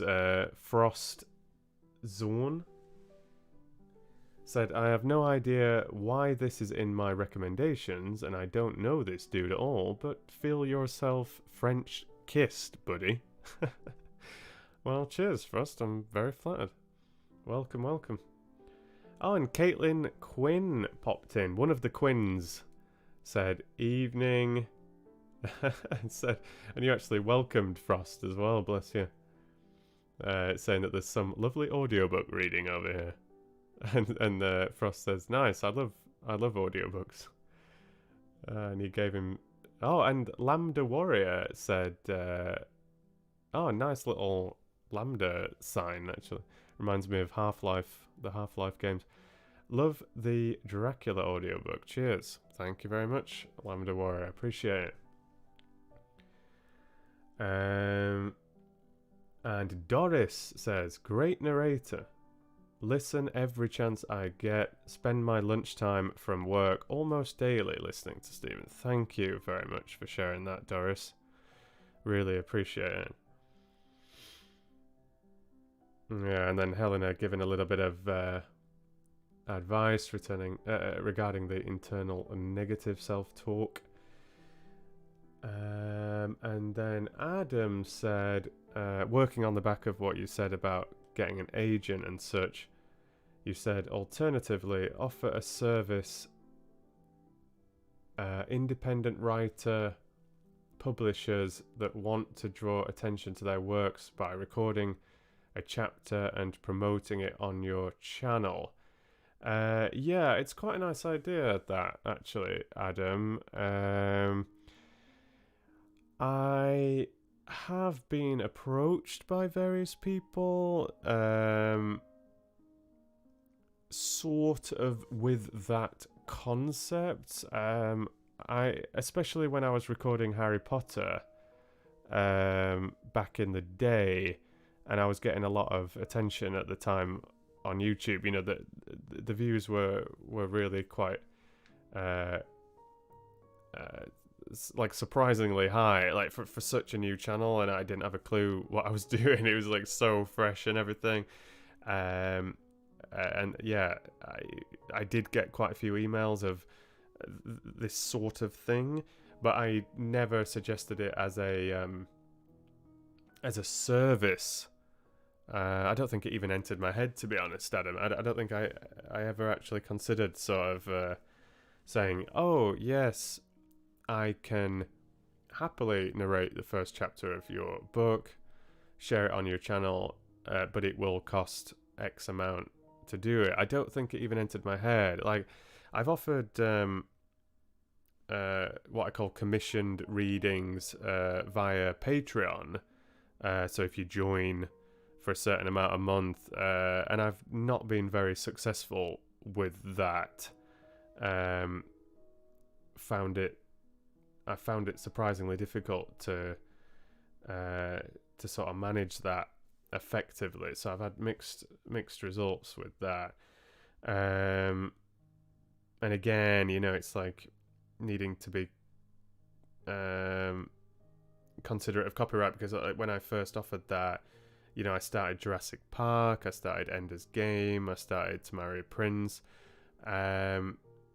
sort of Hitchhiker's Guide to the Galaxy sort of got a bit pulled into that, and got into a lot of bother, you know. So, but if this was actually with the expressed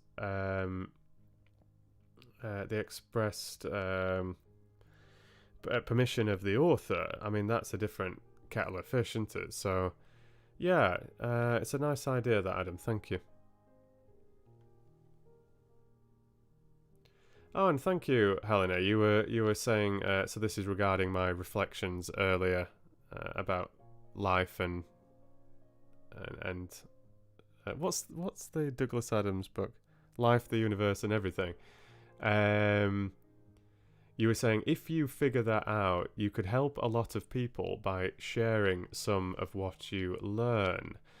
Yeah, thanks, Helena. Yeah, it might sound strange, but this is something that I have been thinking about these last couple of weeks. So, yeah, leave that with me, Helena. And Queen Boudica says, strengthening your relationships is usually the foundation for everything else to properly align, I have found. Yeah, it's certainly fundamental. I think, for me, strengthening yourself, like really truly. And that's a complex thing in itself. There's a lot of aspects to what I mean by self. But sort of strengthening the core, so to speak. And then the relationships sort of around that core simultaneously, if possible. And sort of developing that network, hopefully in rather a selfless way, I would say. Not sort of like, oh, what can I get out of this person and this person can give to me. I mean, there's an element of give and take and sort of trade and support and everything with any relationship. I don't mean a romantic relationship necessarily. But I feel that it needs to come from a good place. But that's just my opinion. Teresa says, we worry about you. Thanks, Teresa. I don't want you to be worried, but and thank you, Mama Fox. And Olivia joined, said, oh, hello, how much did I miss? I'm not sure when you said that, but you probably missed quite a lot of my chat and reflection and stuff. So, and I see you've been chatting, so I'll see what you've been up to. But Teresa says I'm relatively young. You're not that much older than me, Teresa, but yeah, I mean, I am relatively young at 32.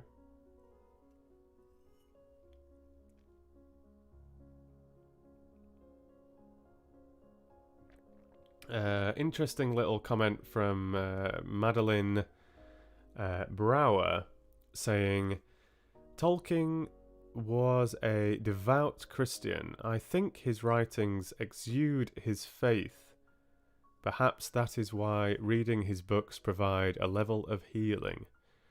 God's grace and mercy supply my needs in this difficult world. Well, that's nice to hear, Madeline. I'm glad that you find support through that. Yeah, I mean, I believe, however you're looking at it, I believe that Tolkien's writings have a lot of good lessons in them. All sorts of stuff to reflect on. They're very deep books, and you can appreciate them at all sorts of different levels. And Helena says, don't we always notice too late that we're slipping over to the dark side? Yeah, and that's sort of what I want to avoid, Helena.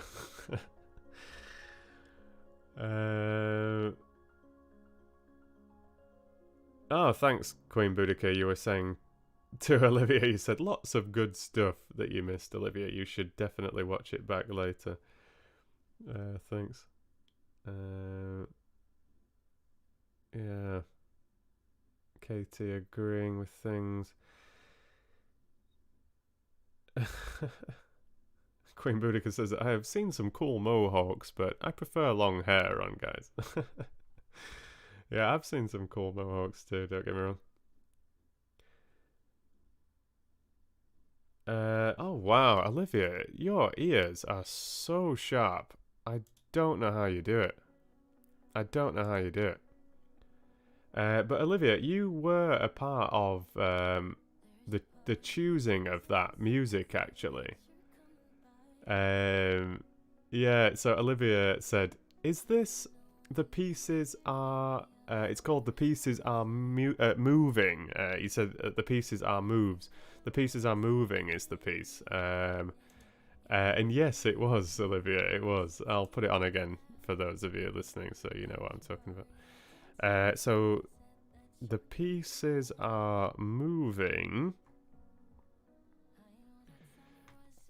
by Dream Cave. I used at the start of the Lord of the Rings Book 3. Welcome to The Two Towers. Being the third book of The Lord of the Rings. Yeah, it's a good piece. It's a good piece. And then I had a different piece for the close. You should be able to hear it quite clearly, I think.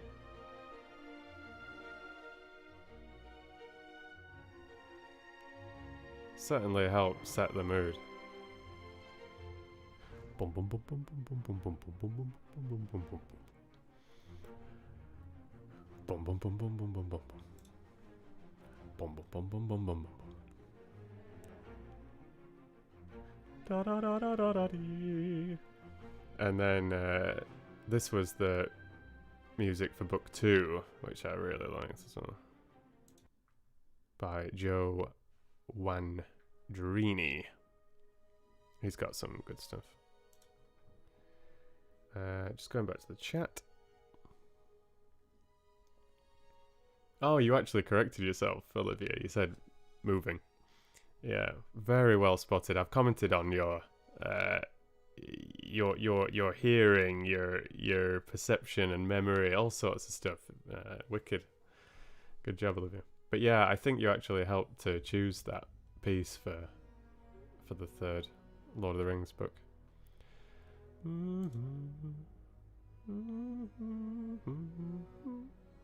This is so nice as well.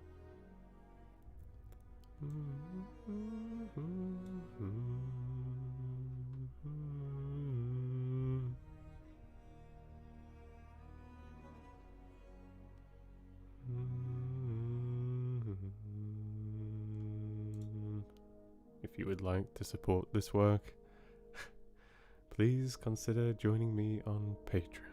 I remember saying at this point of the Lord of the Rings introduction. And thanking you for your support. And then getting amped up.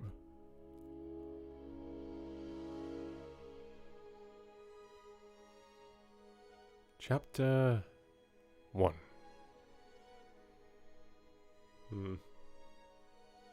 Many meetings.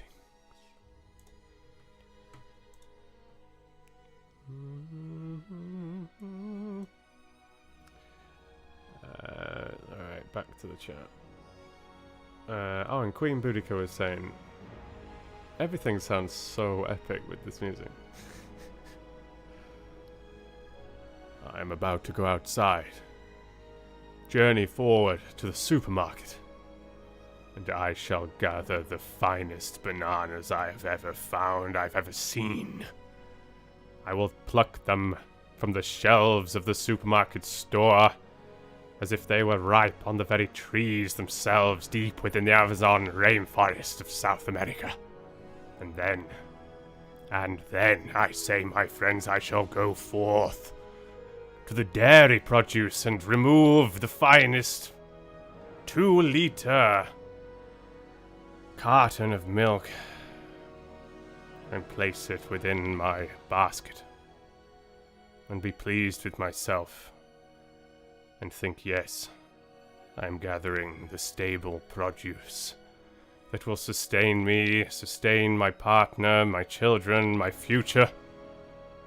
And then, my children, listen to me here now, come together in this moment and proceed to the checkout. Because you must not leave the supermarket without paying, not under any circumstances. Keep that heart pure, keep it good, and go on to the next day, and the next, and we shall, I assure you, we shall be triumphant.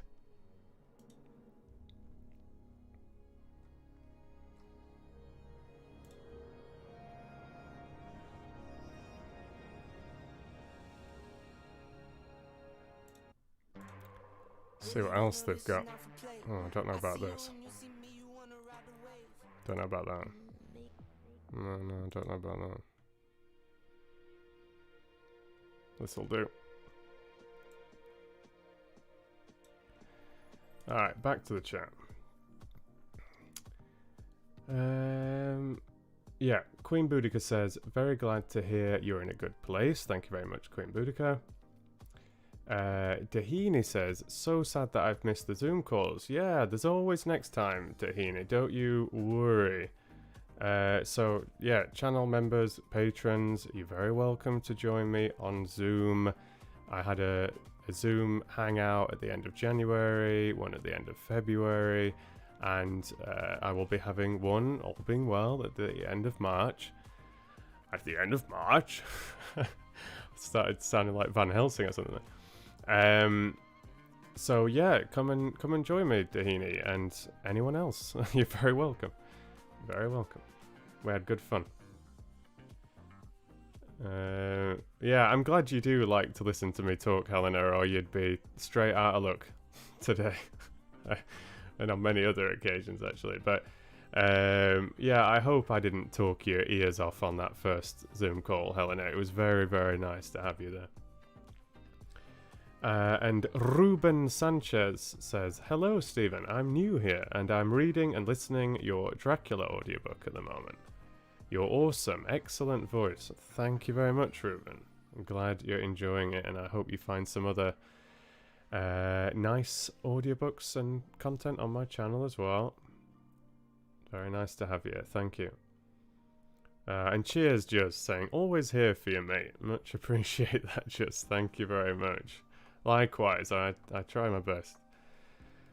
And Doris was saying, I've enjoyed listening. Unfortunately, I've got to go back to work. You are awesome. Thank you very much, Doris. Good luck at work. I hope you have a good day. And Organic Paul says, I've listened to a couple of books and love it. I guess you're talking about some of my audiobooks here. Thanks very much, Paul. If you're enjoying good books and audiobooks elsewhere as well, good stuff, feel free to recommend. Thanks very much, Paul. Oh, and Picky Mickey says hello. Hello. Welcome, Picky Mickey. Nice to see you. Oh, and the Metal Farmer dropped in and said hello as well. Very nice to see you, Metal Farmer. Hope you're doing good. And Adam Dawson was saying there is a plethora of voiceover work. Yeah, it's true. I mean, it's a very competitive industry, however you want to look at it. But yes, it is blossoming as well. So, you know, with video games, animations, digital productions, there's a lot of voiceover work out there. It's not always easy to find, and a lot of these websites charge a lot of money for you to be able to access their job pages, their adverts and stuff like that. You know, I'm talking like there's one that I've considered a number of times that's $500 to join, and that's for 1 year's membership. And then they do take a percentage of what you earn as well. So, yeah. You know, you pay, it feels like you're paying, almost like you're paying an agent, but they're basically supplying the job adverts for you. And then they take a cut like an agent would as well. So, and there's others similar to that with a lot of jobs, and you know, you've no guarantee of getting any work from it, but you've got to lay down the cash to even be in the game. So we will see. Thank you very much, Picky Mickey, saying that we believe in you. My chat refreshed. Let me go back up again. Queen Boudica says you could do voiceover for those cool masterpiece theatres. I love those. I don't actually know what that is. Queen Boudica. Masterpiece theatres.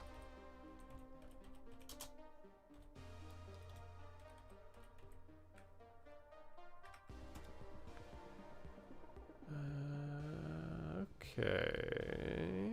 I've never... Okay.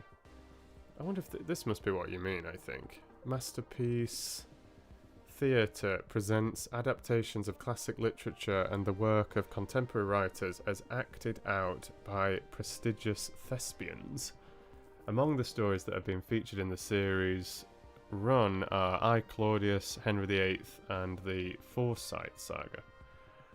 And this is on PBS.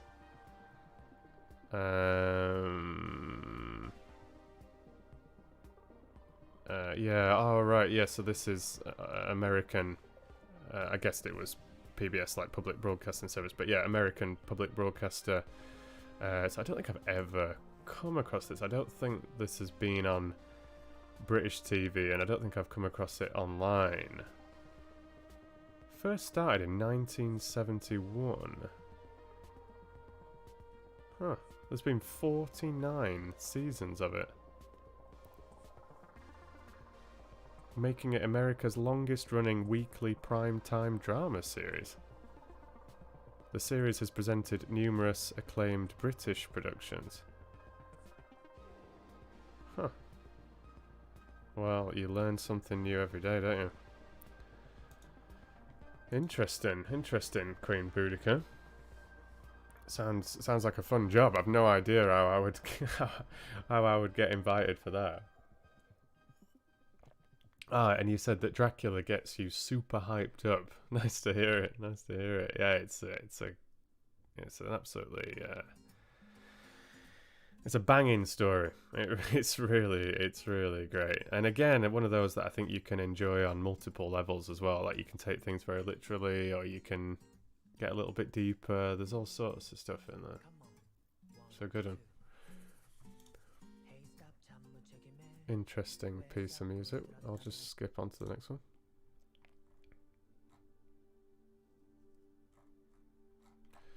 one. Chat. Metal Farmer says, yes, Animal Farm is my all-time favourite. I listened to it with my young son, and he loved the animal voices. It was really nice to share my favourite book with him. Oh, that's lovely, Metal Farmer. Really, really nice to hear. Thank you very much. And I purposely didn't try and make the animals sound too animally. So there's like little moments where you sort of feel like a little pigginess or a bit of sheepiness or something. But generally I want them to be speaking in a sort of humanoid fashion. So that the focus is on what they're saying and the circumstances, and of course there's a lot of metaphor or analogy and comparisons, likenesses to real events and real people even, and political circumstances, and reflections on humanity, how we operate, and that. So I didn't want to get too caught up in like, oh, this one's got to sound like a horse or whatever. But I still had some fun with the voicing and tried to bring it to life. And I was trying to keep that one, Animal Farm. I was trying to keep it quite peaceful as well. Like I actually read from the book rather than from a e-reader or whatever, which gives a slightly different feel. Like with The Secret Garden and Dracula. And I tried to keep that one quite peaceful. I mean, it's quite a heavy story. So I didn't want to make it almost like too dramatic and like sort of too intense. So I sort of wanted to just like find a bit of a middle ground where it's like it's quite relaxing, sort of almost quite soothing, and like a relatively slow pace, clear, and hopefully allow the listener to really focus on what's being said, what's the meaning, what's George Orwell trying to say here, what events is he perhaps illustrating, So that was sort of the plan. So really glad you enjoyed that, Metal Farmer, and lovely to hear that you shared it with your son as well. That's fantastic. And Adam Dawson said one of your favourites too as well. Good stuff. And Lady Bookworm popped in as well, another channel member and patron of mine. I love that you opened with an unexpected party, a little Hobbit reference. Love that. Yeah, it was an unexpected party today for you. Yeah, I nearly had this stream a couple of days ago, and I just... I set everything up, like I set the stream up and everything. Like just playing around with the presentation in my streaming software and everything, and I'd got some reads set up. You know, I've got my laptop here as well, and like I've got some stories lined up and everything. I was mentioning on Discord as well, saying I was giving little hints. I was giving little hints that I was gonna do a stream soon, but I didn't say anything specific because I didn't want to. So I've got the Velveteen Rabbit, or How Toys Become Real by Marjorie Williams. So that's all lined up, ready to go. I've not finished reading the story actually. I often don't. Sometimes I just start it, get a feel, sort of figure out how I want to approach the story, and then I just let the telling go from there. That's what I did with the Snow Queen when reading that live, and I actually used to do that a lot more than I do these days. So yeah, I might not even bother reading the whole story. I get the gist, I get the vibe. I've read the first. It doesn't have chapters. It's just one passage. But this little copy that I've got online here, it's accompanied with 7 illustrations. So I was sort of breaking it up mentally with how they've presented it here with the illustration. So I've read up to the 3rd illustration, so I'm probably maybe a quarter of the way through or something like that. So that's when I'm going to read on a live stream, I think. And I've also got a couple of other things lined up. Why is the music stopped? Not sure about that. Ooh, a bit of a string quartet. Why not? Yeah, so I've also got some Aldous Huxley, narrator of Brave New World and other things, but I've got The Doors of Perception lined up. I don't know if I'm going to read this in a live stream or not. I'm sort of tempted. Very different sort of story to The Velveteen Rabbit, but sort of weirdly similar as well. If anybody out there is familiar with both The Velveteen Rabbit and with The Doors of Perception, see if you can think of any links that I might have made there mentally. I don't know how ambiguous that is. And I also have The War Prayer lined up by Mark Twain, famous for Huckleberry Finn and Tom Sawyer. And so I mentioned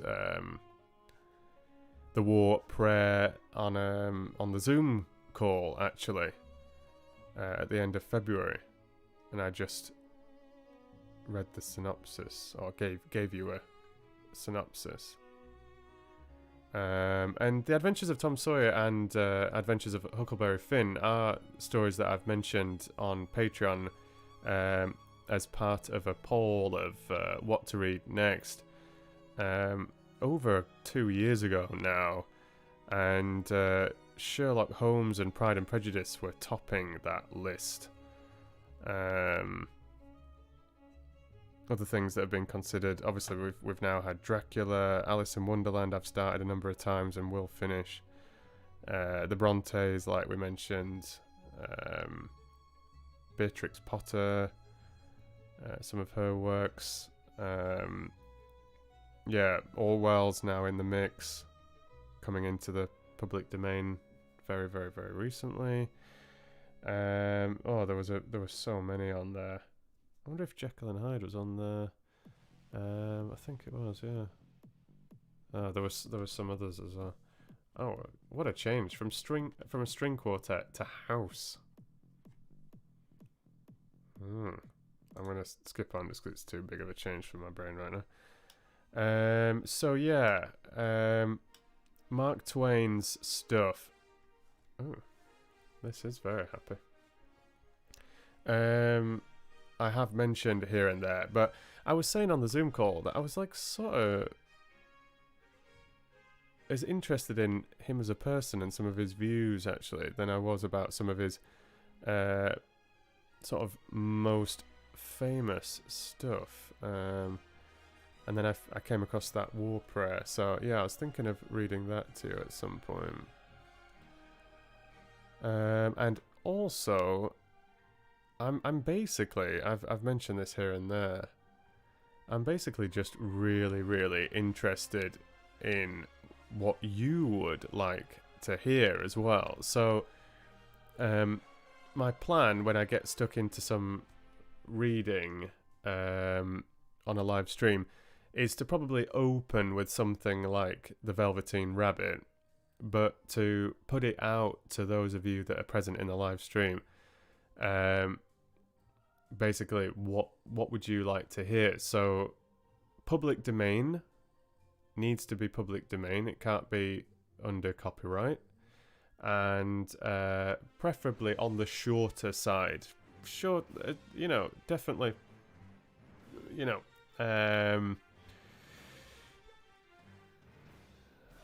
shorter the better, really, I think. So something that I can...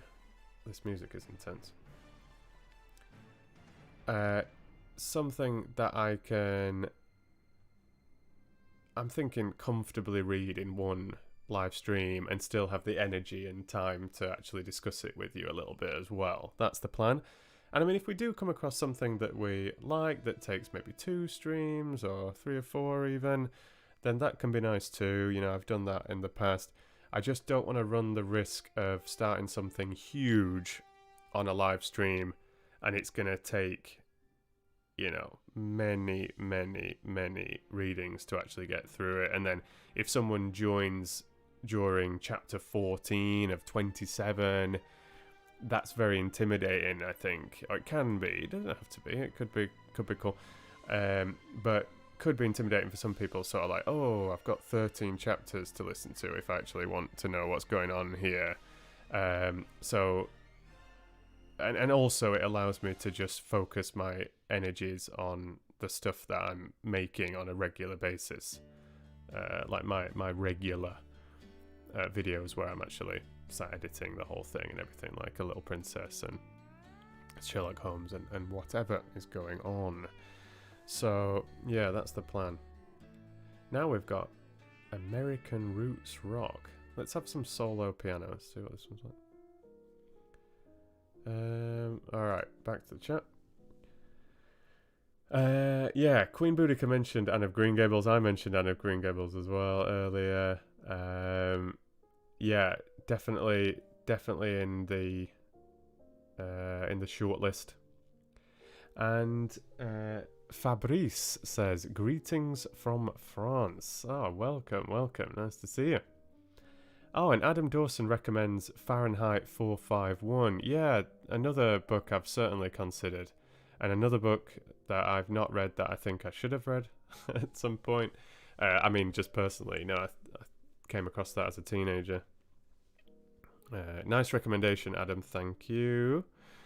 Oh, and Olivia saying Jekyll and Hyde was fantastic. Thank you very much. Yeah, please go give that a listen. The Strange Case of Dr. Jekyll and Mr. Hyde. It's not a very long book by Robert Louis Stevenson. I think my audiobook of it is about 3.5 hours or something like that, so it's very accessible. Give it a listen, see what you think. Very, very famous. And like Dracula, it's Frankenstein and things. It's one of those where it's been done so many times, you think you know it inside out, even if you've never read it. but it's really nice to actually go back and read or listen to a reading of the original piece where it actually all came from. And you can often find out that it's nothing like what you thought it was like, and that was my experience with Dracula, and I mean, to a lesser extent with Jekyll and Hyde, but I mean, Jekyll and Hyde, like I said, it's only about 3.5 hours long. Dracula is about 20 hours long. My rendition is about 20 hours long. I know there are shorter ones out there. But, so, you know, Dracula has got more room for expansion than Jekyll and Hyde, so hardly surprising that Dracula is more different in its raw form than how it has been presented many times. But yeah, even Jekyll and Hyde is often mucked around with quite a lot, like altered quite a lot when it's been adapted to TV, theatre, whatever. Julie says, I really loved your reading of Dracula. Have you ever thought of reading Mary Shelley's Frankenstein? Yeah, I just mentioned it now. Yeah, absolutely. Frankenstein was actually higher up on my list than Dracula, but I coincidentally had a copy of Dracula lying around. It's my fiance's copy of the book that she got secondhand a very long time ago for next to nothing. And I didn't have many books around me. I often haven't had so many books around me now, living in Sweden and moving around a lot, so trying to not really carry too much stuff around. Often a lot of Swedish books around, but there was just the copy there, and I wasn't wanting to read something from a screen at the time, so I knew I was going to get stuck back into Lord of the Rings very soon.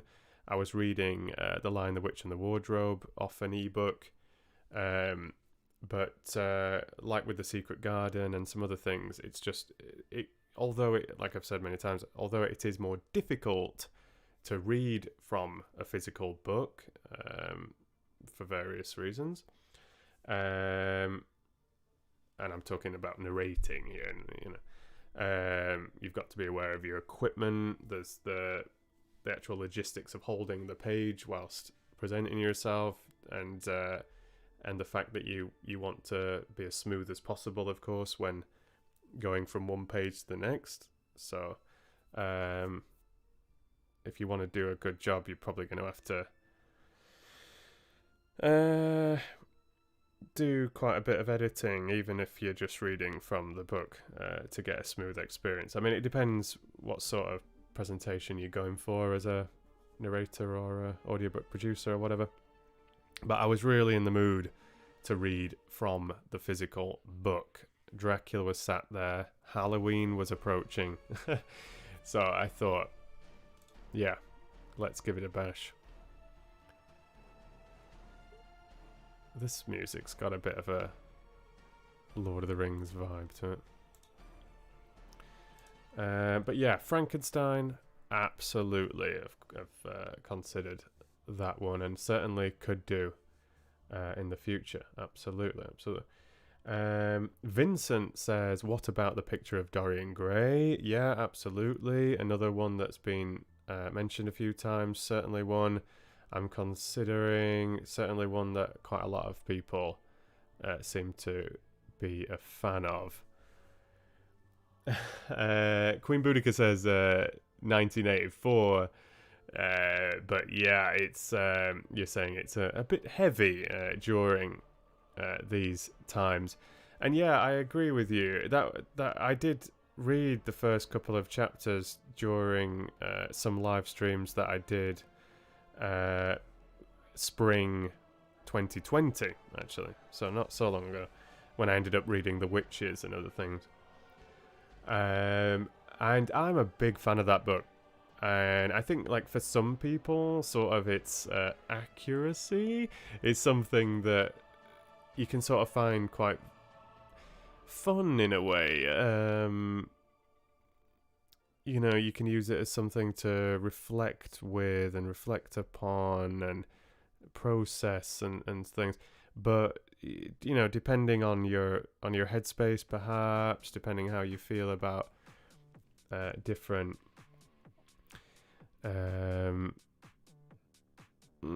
ways of relaxing or engaging with a book or a TV show, you might find it to be quite heavy.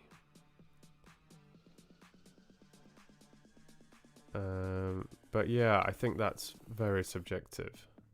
Oh, another little classical piano piece here by good old Howard Harper Barnes, which I've played quite a few times.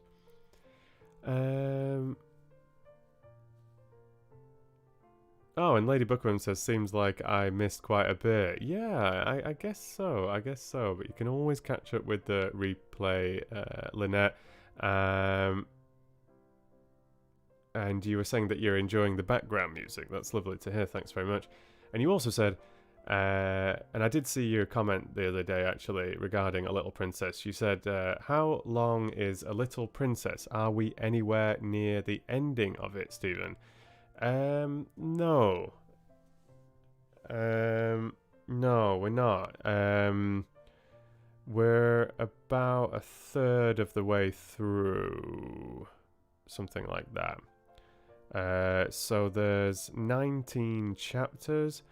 I've just finished chapter 7. I have read chapter 8 already. I've already narrated that, recorded it, but it isn't finished, and I want to also get chapter 9 finished as well and stick those two together. But we've just had chapter 7, which I think is the longest chapter in the book, the one that I called the big one for more reasons than one. It was very dramatic. So yeah, that was what I was sort of talking about at length earlier in this video. Lady Bookworm and others that are joining or haven't been in the stream for very long. I was just talking a little bit about myself and talking about the production of A Little Princess and Sherlock Holmes and how I'm approaching those things, and that I'm just changing my mentality a little bit at the moment. So I can't say here and now when A Little Princess will be finished. It will get finished, absolutely. And it might be finished sooner than you think or even I think. So the plan was to have 1 or 2 chapters, depending on the length of the chapters, every Sunday until it was finished. And, you know, I did part 1 ages ago, but then all the Lord of the Rings stuff fell to pieces and A Little Princess got delayed. But then we had part 2, part 3, part 4, part 5. Part 6 is half finished. And there'll probably be 11 or 12 parts altogether. So, you know, it gives you some idea.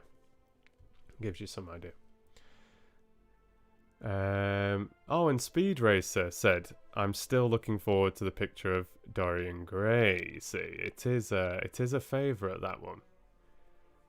Yeah, it is a favourite, that one. It's noted. It's noted. Queen Boudica says, Peter Gundry has very nice compositions that would work great as background music. I think he gives permission if you ask. Another really good one is Adrian von Ziegler, both on YouTube. Interesting. I should make a note of that. I actually meant to have a notepad with me today, old school, I know,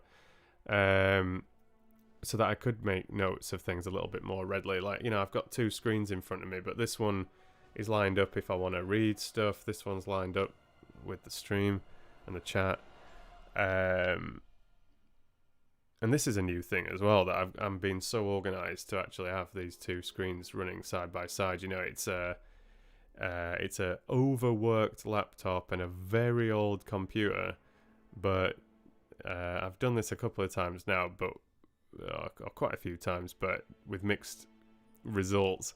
But I've actually, you know, I've been sort of like trying to tidy my space here, get things organized, get my brain organized. So yeah, I've got these two things set up here. And I mean, I do have a document open. I could just throw things in there, but I just thought it was quite nice to handwrite stuff, and then I don't have to lean over the microphone and all this sort of thing.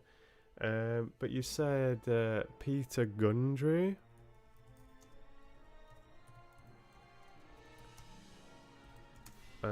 And Adrian von Ziegler.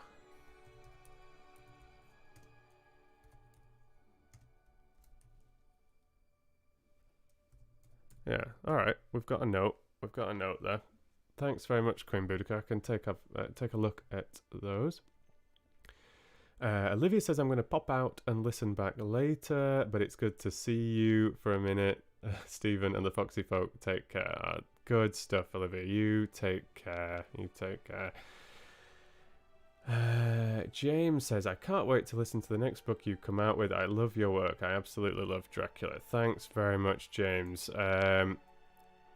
If you like Dracula, this might not seem like the most logical connection, but if you like Dracula, I really recommend you giving my new Sherlock Holmes audiobook a go.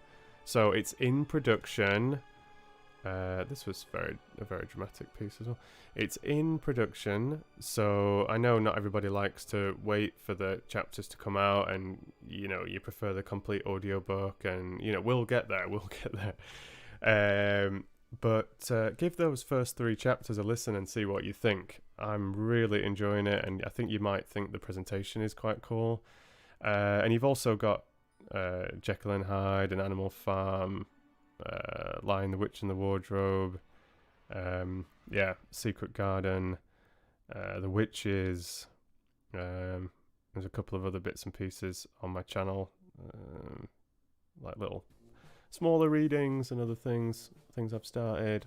All sorts of stuff in the live streams and fairy tales and all sorts of stuff. And then I've got quite a lot more via Patreon as well. This is a fun one.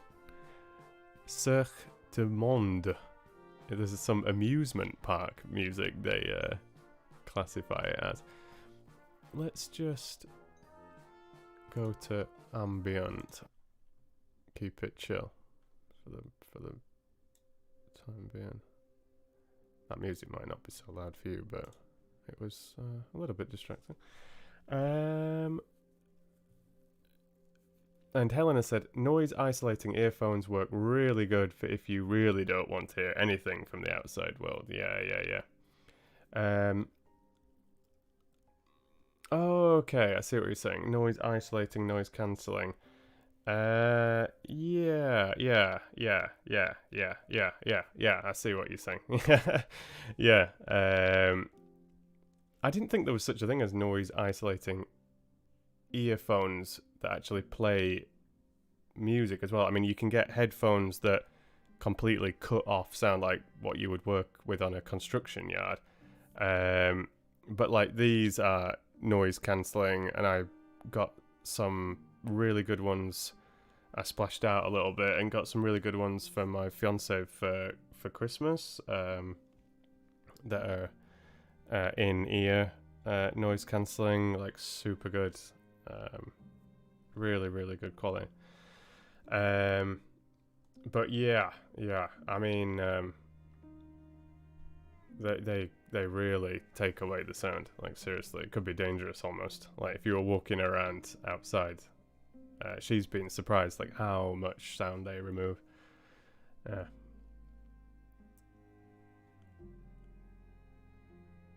Oh yeah, good stuff, Queen Boudica. You were saying goodbye to Olivia, and you were saying that you were thinking of signing up for Discord this week. Yeah, Discord's completely free. It's just a really efficient chat service and other things. Like it started for gamers, for VoIP, so like game chat, audio chat, but it's really nice as a bunch of chat rooms that you can organize into different sections, and I can share, like we can share pictures on there and polls and samples of stuff, and we have like a little creative corner that, like, people share their own stuff that they're working on in their own life, sharing maybe some favorite music or some YouTube channel they've come across, or just, shooting the shit, so to speak.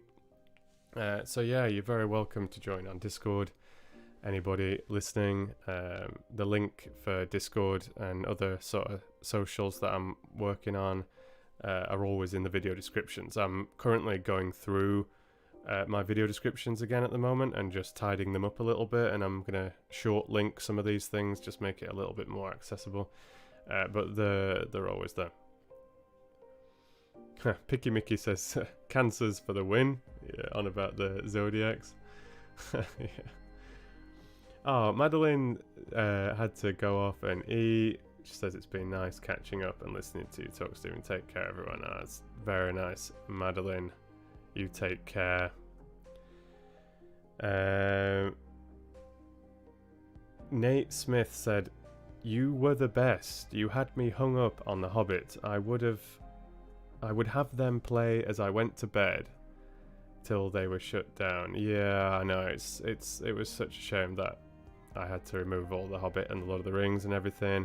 And then you said, "So I bought the Hobbit on Audible, and whatever his name was awful." And you said you played it the best. Still a great story. Thanks very much, Nate. Yeah, I don't know. There's Rob Inglis, and then Andy Serkis has had a bash as well. That was a recent endeavour. And I know a YouTuber who was working on his own version of The Hobbit and had done a very good job of it, and he was not impressed with that Andy Serkis one. So like, I had to remove all my stuff. I was contacted by the Tolkien estate, and he was contacted through some other source and has now removed stuff from YouTube as well. And Andy Serkis had been recording this one with permission. I think it was some charity event or something. And some people are like think he did a great job, and I mean, he was under a lot of pressure. He'd only got a couple of days to record it. Obviously, he's not editing the whole thing and everything. But yeah, he like had a couple of days in the recording studio. Andy Serkis being the voice and actual physical actor of Gollum, Smeagol, and all sorts of other things. But the guy who'd been doing these very, very high quality Hobbit audiobooks, he was really not impressed with the Andy Serkis one. I mean, he rates him as an actor and as a voice actor and everything, but I think he was just a bit like, obviously he's like heartbroken that he's had to remove his stuff, and he'd put like years of work into his production of The Hobbit and things. A lot of love, a lot of care, ambient sounds and all sorts of stuff. And then you see this like new official version that's been sort of slapped together quite hastily, and he's got the creator that I'm talking about, he's got a very good ear for sound, editing and stuff, singing and blah, blah, blah. And, he could really hear just like, there was even some mistakes apparently here and there and stuff, and he's just like, we have to remove all our stuff, and then they're releasing official stuff of that quality. Like, come on, you can do better than that. Yeah, well, but thank you for the praise, Nate, much appreciated. And Biker Babe says, "Hi, new subscriber, so enjoyed The Secret Garden yesterday, thank you." And you said, "I love the romantic classics." Yeah, if you've any suggestions, throw them my way. I mentioned earlier in the stream, Pride and Prejudice is something I've started a couple of times. You can listen to my first 3 chapters of Pride and Prejudice as part of one of the live streams last spring. So, you can rummage through my video archive or go to my Red Fox Book Club live stream playlist. I think it might be in the video description of this live stream, actually. and find the Pride and Prejudice one if you want. So there's 3 chapters there, read live around the time of recording The Witches live and some other stuff. It was good fun. And I started Pride and Prejudice on 2 other occasions before that, actually. And I've got a lovely illustrated copy of it, with sort of original illustrations from mid 1800s.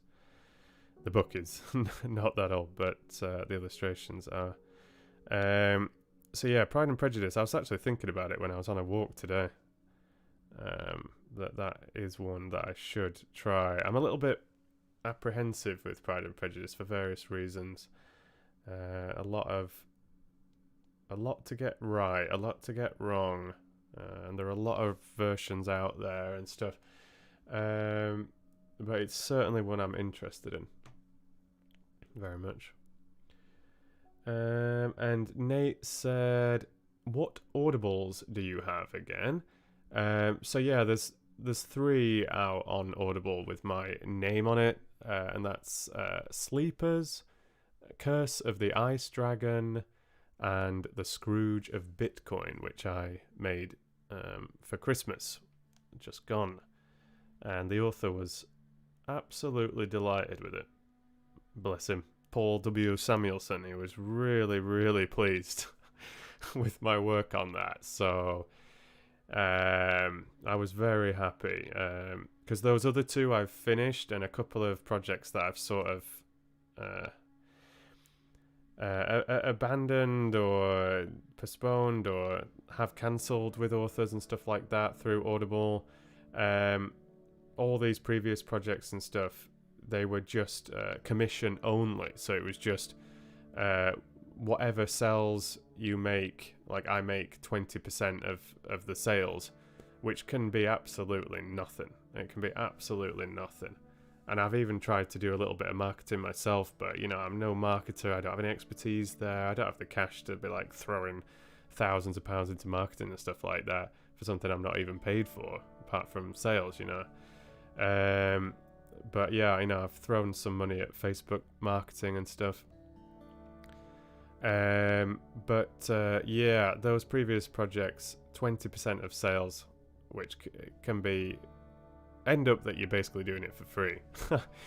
But The Scrooge of Bitcoin by Paul W. Samuelson, that's on Audible as of Christmas 2020, that was the first full audiobook that I was signed for under a what they call per finished hour contract.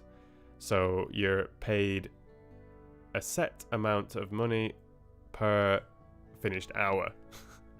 So if it's a 5-hour audiobook and you're paid $100 for finished hour, it's $500 for the project.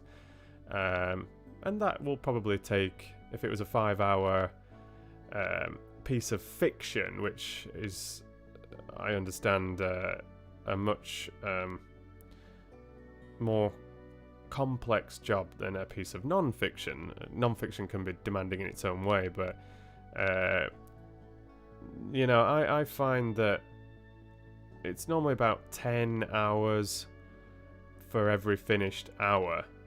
So, a 5-hour audiobook would probably take 50 hours to make.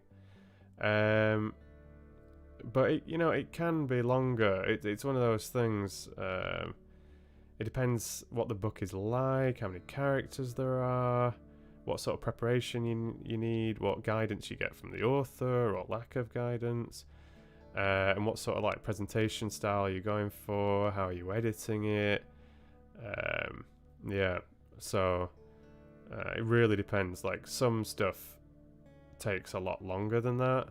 Some stuff you can bash out faster than that. It depends. So like this is from my own experience, but that sort of 10 hours to 1 hour thing is a sort of general rule that I've seen online as well, which was sort of somewhat comforting to discover when I was researching audiobook production, a couple of years ago and trying to figure out how does all this work.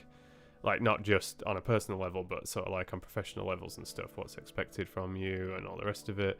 How do other people operate?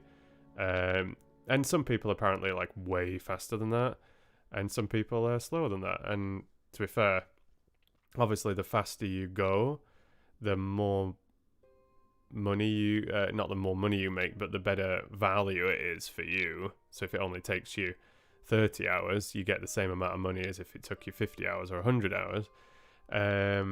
But that isn't how I work, as you probably know. I take as long as it takes. Thank you very much. But equally, like, you know, with my own stuff for YouTube and everything, I've always tried to work at a rate that sort of has some forward momentum and everything. You know, I don't want to get stuck where I'm spending... There's no point spending 20 hours on one chapter if it doesn't feel worth it. And it doesn't need to be in sort of like, oh, how much money did I get for that? It's just more like, what am I actually trying to do? What do I want this to sound like? How, you know, and sort of trying to keep moving forward with the book, but also just sort of keeping moving forward with your own development as well. You know, I want to try different things. I want to try different books, different authors, different projects from different locations, people, times, whatever. And like I've been saying earlier, like I've also been very overwhelmed with that, and like, what am I even doing with this career? Where am I going? What direction am I going in, you know? So these are things that I've been trying to figure out.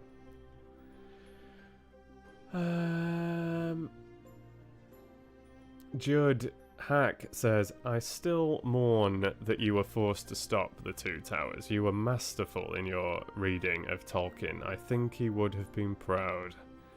Thank you very much, Judd. That's a very kind thing to say. Thank you very much. Green says, hi guys. And yes, Ahmed says, oh, you've been chatting. My chat just refreshed and I realised I was still nowhere near the end. Yes, Ahmed says, thank you so much. I enjoyed a lot listening to Animal Farm. I listened to it many times. I am not a native speaker. I found your audiobooks very helpful. That's great to hear. Fantastic. Glad that it's helping you. Glad that you enjoyed Animal Farm. Good stuff. Queen Boudica says, not super into sci-fi, but I do have kind of an affection for Dune. Yeah, a lot of people really like Dune by Herbert. I hear he is pretty touchy though, so not sure about copyright approval. Yeah, a lot of people have said, will you read Dune? But it's a copyrighted piece. I think there are official audiobooks for it and stuff like that, so it's probably not what I'm going to get involved in unless Herbert or his team give me a call and say, yo, we want you to record Dune. Caitlin's laughing to herself, and hello Caitlin, nice to see you. And May says, hi, how much of a book are people allowed to narrate without getting into trouble? Yeah, so I mean, if it's public domain, you can do what you want, basically. You can read it, distribute it, sell it. You know, it's sort of become public property, basically. So like Dracula, Secret Garden, etc., etc., etc. But if it's copyrighted, I still don't really know the answer to that question. Excuse me. I still don't really know. I mean, according to Tolkien Estate, nothing at all. Nothing. Not. You know, I asked them, could I at least share like my poems and songs, because like they're all original melodies that I made up for those poems by Tolkien. You know, sort of like my little singing of the songs and stuff like that. And they said, under no circumstances can you distribute that on YouTube. So yeah, so I think it's copyright law is very complex. If you tell me it isn't, I'm not going to believe you. I'm sorry. I've done a lot of reading about copyright law now. I'm no lawyer Obviously, I would have a lot to learn still. But is it complex? Yes. Is it different depending what media you're working with? Yes. And I mean, I guess at the end of the day, if you were really just trying to simplify it, you would say that if it's a copyrighted thing, whether it's music, film, a book, whatever, picture, if it's copyrighted, you cannot use it. You cannot use it. So there's obviously this whole thing with like.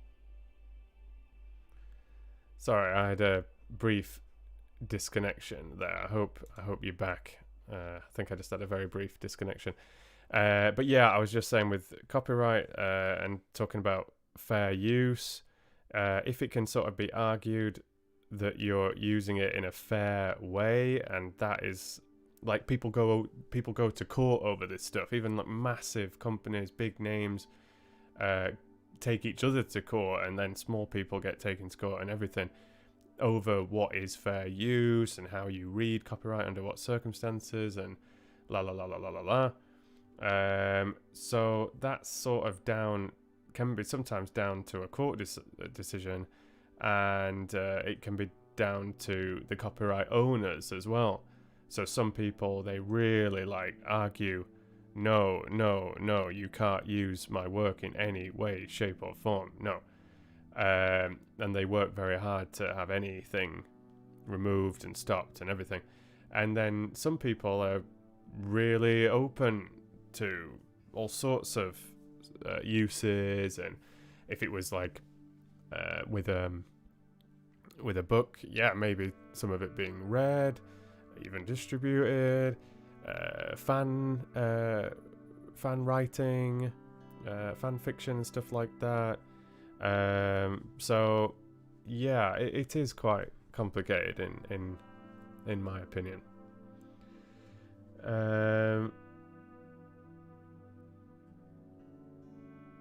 We must have got to my bit of silliness in the supermarket with the bananas. I read Queen Boudica saying the very finest bananas, haha, and I was like, what is she talking about? And then realised. Yeah, Dahini says there's a lot of new Dune stuff coming out, TV, board games, so I think they're going to be extra vigilant. Yeah, it sounds about right, Dahini. For sure.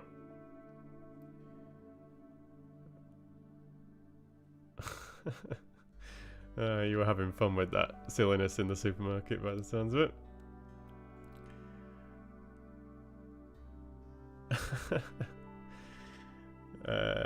Yeah. So Queen Boudica was saying, please insert that supermarket epic shopping adventure improv into your channel playlist. I was crying. Yeah, I might cut that out actually when I listen to it back. If I like it, I might cut it out. So yeah, Caitlin was saying afternoon all, and Firat was giving the old thumbs up, and Maniba saying hi. I read Dracula with you recently. Absolutely enjoyed your style, tone, and expressions. Thank you very much, Maniba. Thank you very much for that. And Timberwolf says, Fox, I missed you. How about Dante's Divine Comedy? Yeah. Let me just...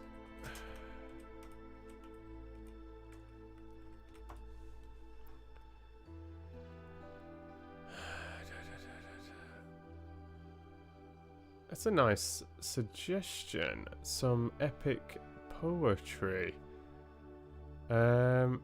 Yeah, poetry is something that I've actually wanted to dabble with more, and I haven't. Yeah, like people have mentioned Dante's Inferno. I think you're the first person to mention the Divine Comedy. Some people have mentioned Beowulf. Yeah, there's a lot. There's a lot out there. Yeah, nice suggestion. Timberwolf.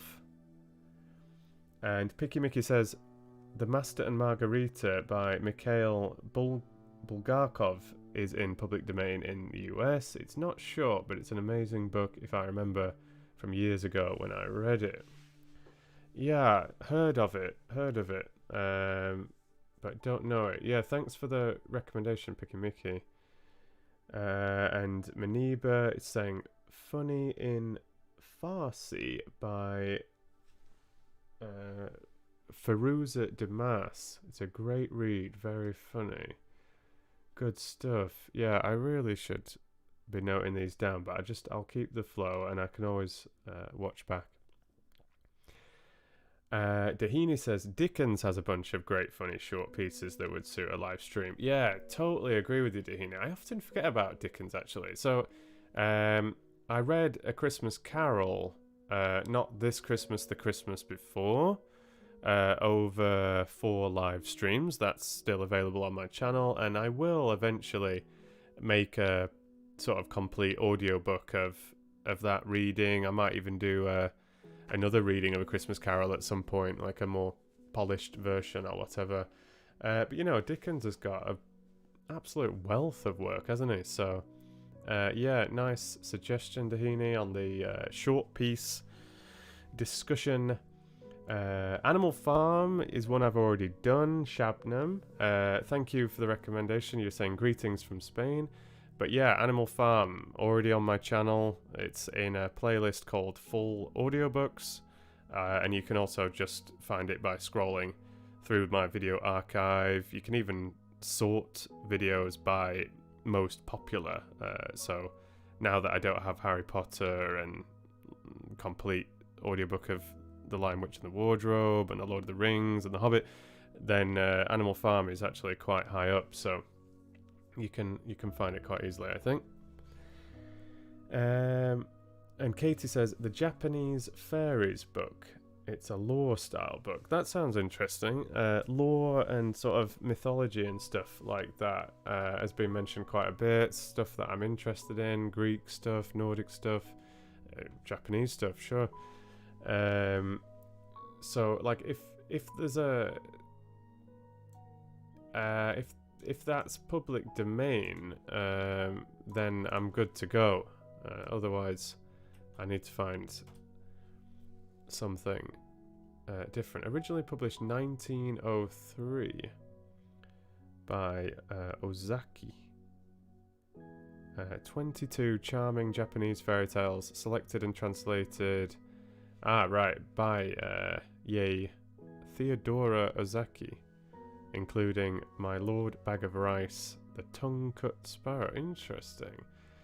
That sounds like a really good one, actually. For live streaming, like you said. I'll make a note of that one just because it's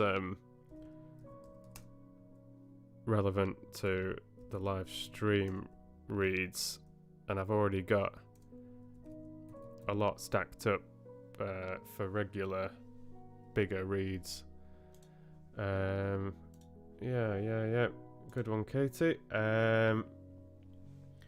Dahini, you're on about A Little Princess. You were dropping some spoilers, you said. Where are we?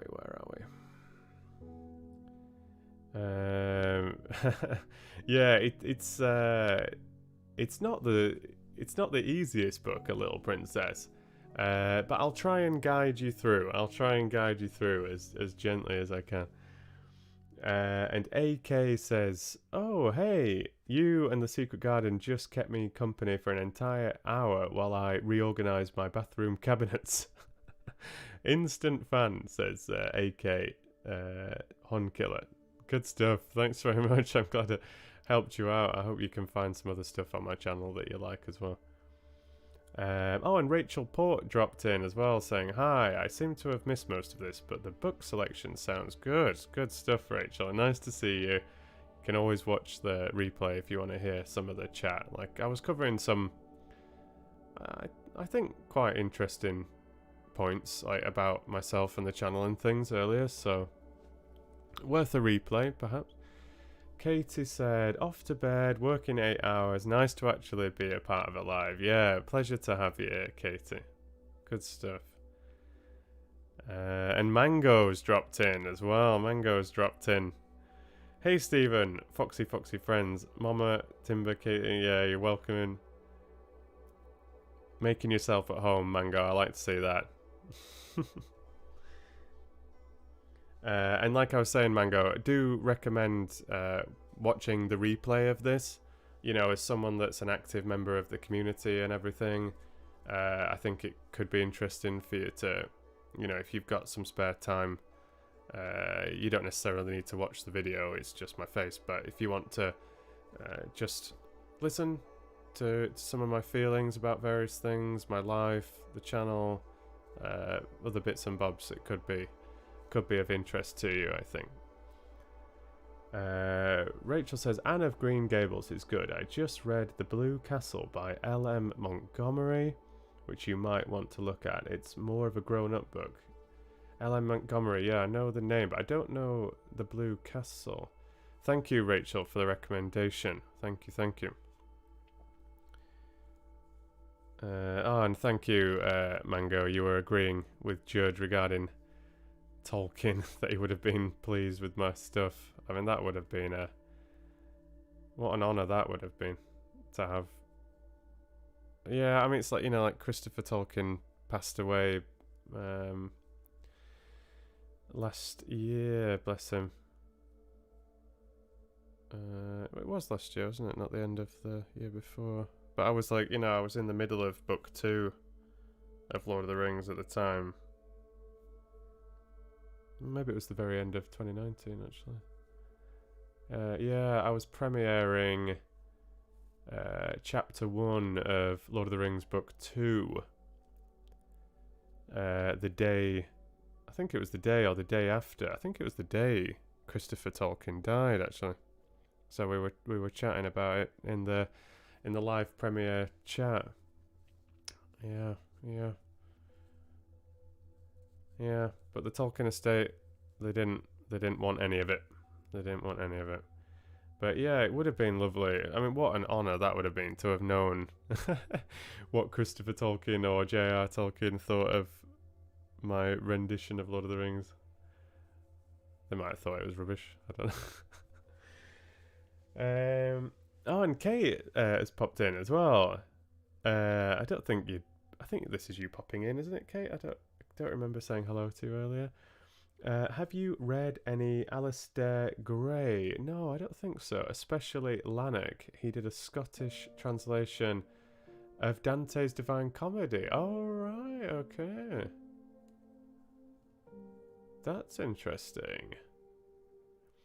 I don't think you've mentioned that before. Ah, that's interesting. Definitely worth a look.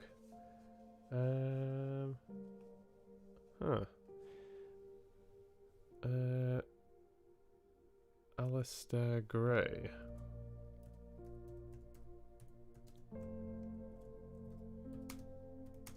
Worth a look. For sure. Cool. Yeah, thank you, Kate. Mango, you've been having a little chat with the other peeps in the stream. Oh, and Christine's saying hello as well.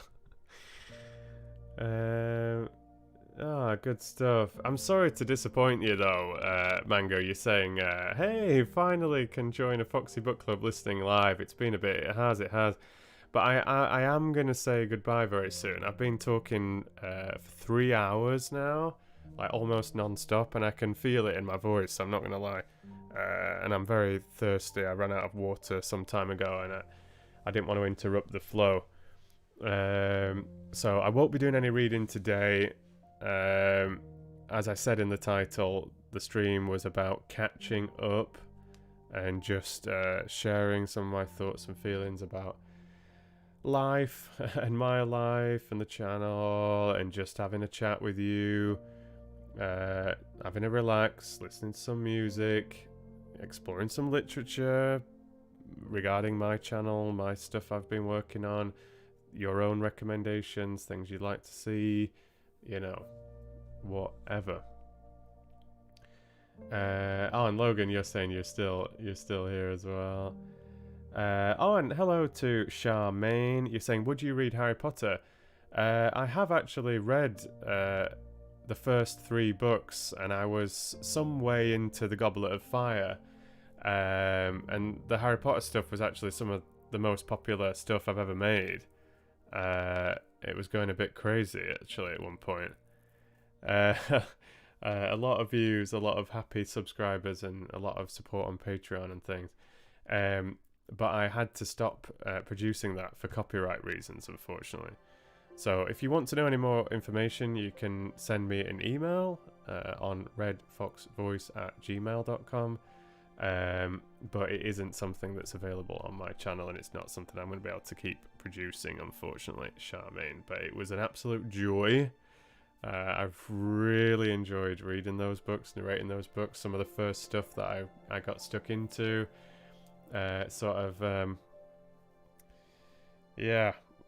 learning the ropes with narration and editing and everything.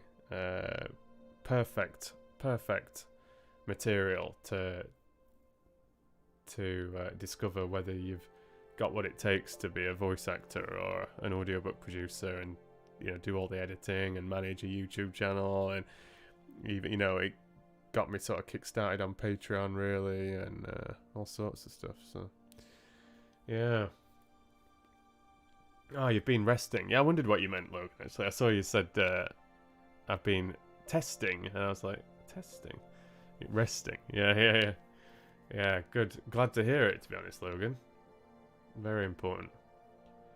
And Queen Boudica says, yes, be very careful with your voice. It was a very long and enjoyable stream. Thank you, Queen Boudica. Thank you for all your chat as well. Really appreciate it, genuinely. A book club wouldn't be a book club without the book clubbers. I can be here, I can be the host and everything, but you can't have a book club without participants. So I love the chat. That's why I have the chat on the screen. Like, I know it's a separate pop out and everything, but I want the chat, and I want you to be a part of the stream. You're a guest in the book club. So there we go.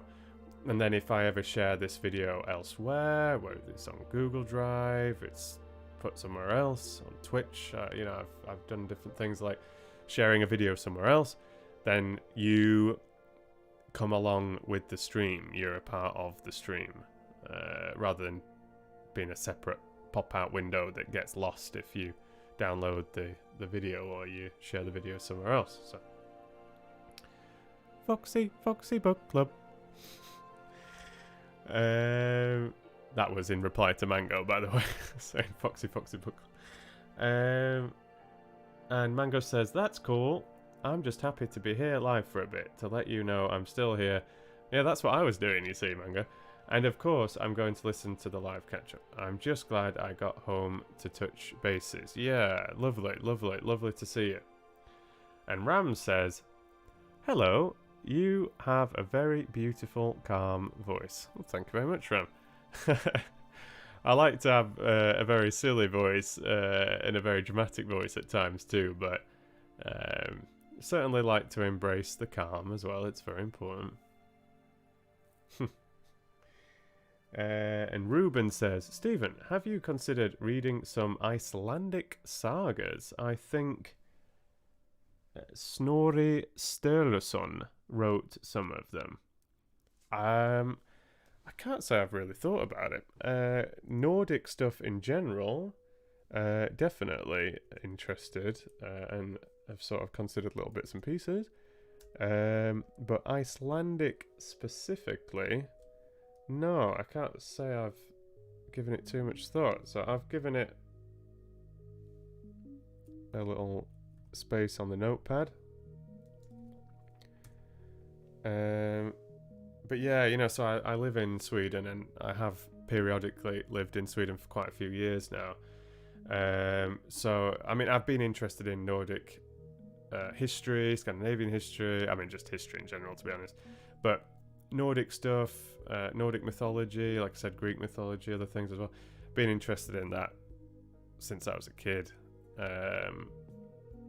And I meant to go to Iceland a few years ago actually, and it fell through.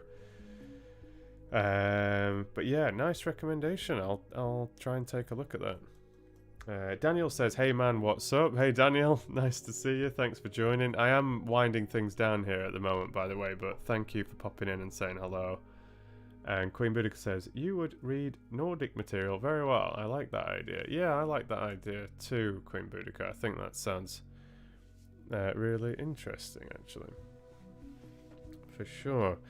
You know, I'm from the north of England, from the Yorkshire, back home in England, and there were a lot of Viking up in north of England back in the day, coming from Denmark and south of Sweden, which technically was Denmark for the time. And yeah, you know, it's nice to sort of come home to Sweden and rediscover your heritage.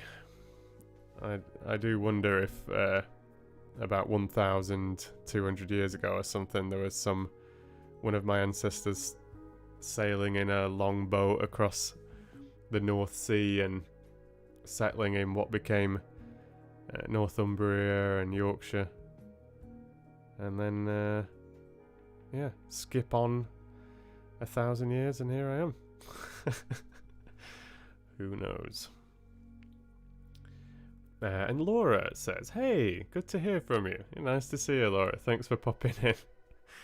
Nice to see you. Alright, everybody. I've caught up with you. I've caught up with the chat. I know there's still quite a few of you in the stream and everything. And thank you to the 1,000 people that have been a part of this stream. Whether you've said hello, whether you've just been listening along, but there's been 1,000 people popping in. Oh, that's the estimation currently. Thank you so much for spending some of your time with me, listening to me, getting involved. Thank you so much to the super chatters.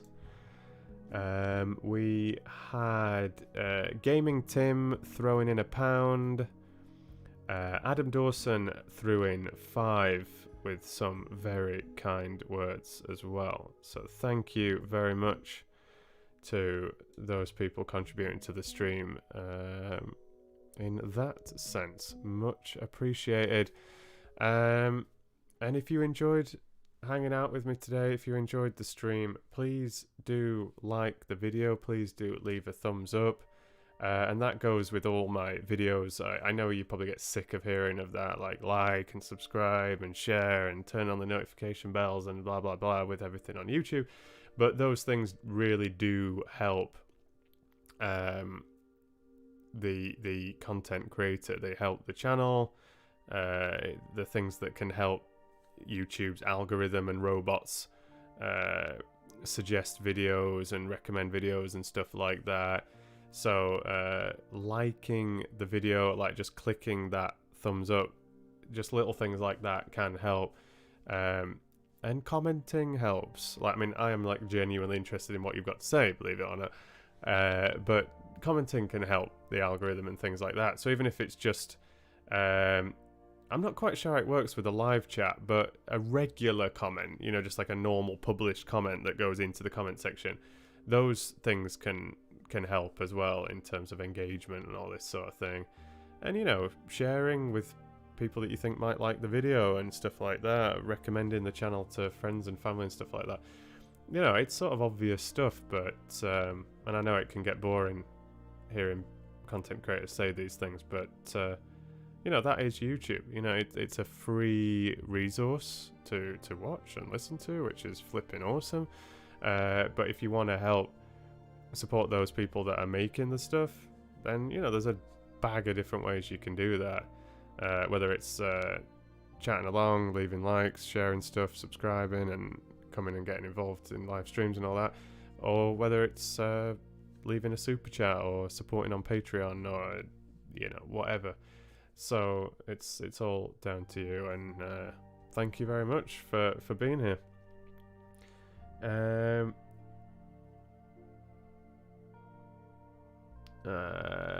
Just back in the chat, Dahini said, now England's got Sandy Tolksvig to represent the Danes. I don't get that reference, actually. I need some help there. You'll have to help me out with that one. Juz says, nice to see you, mate. Thank you very much. A pleasure. And it was lovely to literally see you, Juz, on the Zoom call at the end of February. It was really cool. Thank you for getting involved. Mango said, I do... the ancestors wonder too. I'm 92% British, which is pretty interesting. Yeah. So you're over in the US. Yeah, it is fascinating, like genealogy and ancestry, family trees, and all the rest. And Iran says, hello, I love your videos. Greetings from Mexico. Welcome. That's awesome. It still like blows my mind when I just see like people dropping countries in like from all over the place. It's super awesome. Thank you very much. It's very kind. Queen Bee says, thank you so much for the live stream, Stephen. I got all my chores done and you made it far more enjoyable. Have a good evening. Thank you very much, Queen Bee. Lovely to hear that. I'm glad I was helpful. Mama Fox sending her thanks. It's very sweet. Thank you, Mama Fox. We will talk soon. And Kitsumi says, hello Stephen, I've never seen your face before. I'm new to your channel. I recently finished listening to you read The Secret Garden and I expected you to be older. I love your voice, very calming. Yeah, a lot of people say that, Kitsumi. A lot of people have said that. Yeah, it's interesting, isn't it? It's interesting putting a face to the voice and everything. And thank you for the kind words. Glad you're enjoying the content. I hope you find some other stuff on my channel that you enjoy. And like I said before, there's more content available through Patreon as well. So you can always join me on Patreon. Biker Babe says, I'm on The Little Princess. Should I listen? Yeah, Witches is awesome. That was a live read. Roald Dahl is a childhood favourite. You know, if I could legally read all the Roald Dahl books, like, or if I got somehow commissioned to read all the Roald Dahl books or something, I would have an absolute blast. I've enjoyed his stories since I was a small child. Fantastic Mr. Fox was one of the first books I ever tried narrating in the most crude form imaginable. And then I did a much more polished version. Actually, the first video that I ever made with proper video. So I used to just do my audiobooks with a stationary static background. And then I started doing some live streaming, but I wasn't on the stream. I just had like a desktop capture, just showing my screen. But Fantastic Mr. Fox was the first time I actually did a video, and I was filming my hands turning the pages and everything. So it was my first ever experimentation with that. But that was another thing that had to be removed for copyright, actually, thanks to HarperCollins. So yeah, that's a shame. It is available via Patreon. I'll have to see how things go with that. But Roald Dahl, I mean, what a brilliant author he was. So yeah, I would recommend The Witches. A lot of people seem to enjoy it, and I edited it together into 2 parts, so I didn't present it seamlessly. There is a bit of chat from the live stream as well in between the chapters, and I show the pictures from the book. But I think that could be quite a nice experience in itself, and I did that intentionally. But yeah, I recommend The Witches for sure. And A Little Princess, loads of stuff. Sherlock Holmes, I'm really digging. I know I keep saying that, but Sherlock Holmes, really digging it. Try A Study in Scarlet, like with the with the sound effects, the ambient sounds and everything. It's quite cool, I think. And I'm really enjoying it, and I think that should come through as well. And you know, there's no narrator in Sherlock Holmes. It's like Dracula. It's all from the perspective of who is speaking. It's all first person. So I am Watson in that, and then Sherlock and other characters are like coming in through Watson's telling of it. So it's a different format to many other books. Works really well.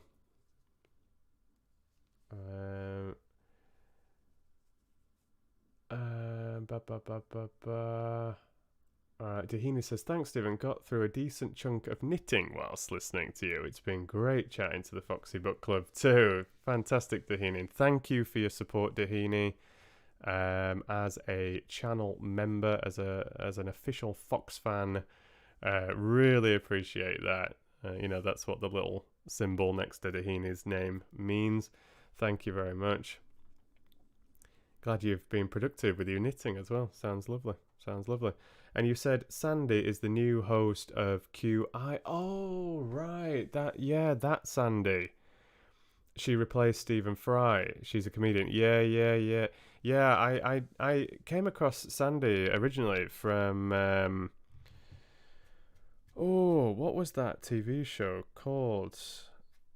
It wasn't called Would I Lie to You, was it?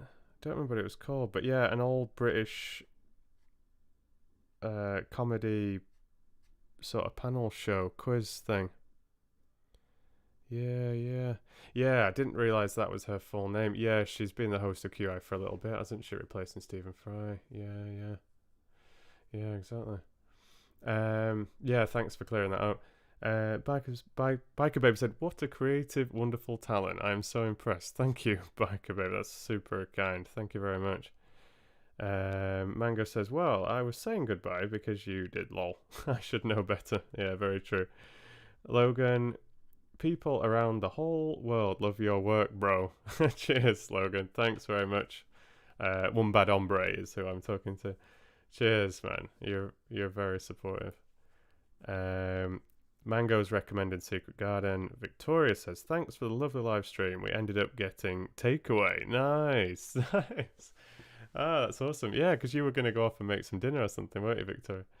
Good stuff. I need to get some dinner myself, actually. It's nearly 10 o'clock. So many mentions. Back about one of my dreams was to fall in love with a man that would read to me. Well, I laid back and drank while I lay back. Yeah, I'm a little lazy. Who would have thought it would come to me on YouTube? Yeah, you never know. You never know where you're going to find these things back about. You never know. All sorts of stuff on YouTube. Mama Fox recommending Witches and Mango. Yeah, you were there for the streams, loving it at the time. You were going wild over that, Mango. Every live stream, because I was doing quite a few at the time, like maybe 3 a week or something, and you were going crazy over Witches. Caitlin, I feel so bad how you put so much time and care into your work only to have some of it taken down. Doesn't seem fair. Yeah, I know what you're saying, Caitlin, and you know, you've been a supporter of the channel for a long time as well. So you've sort of seen the ups and downs and everything, and you know, I know some people would just say, well, it serves you right. If you work on something that's copyrighted, what do you expect? But you know, I really wasn't aware at all, and then to be fair, I did just feel that things were quite unfair, and I don't really agree necessarily with how copyright always works, but you know, that's just my opinion. I think some things will change over time regarding copyright and audiobooks and stuff like that. But we'll see how it goes.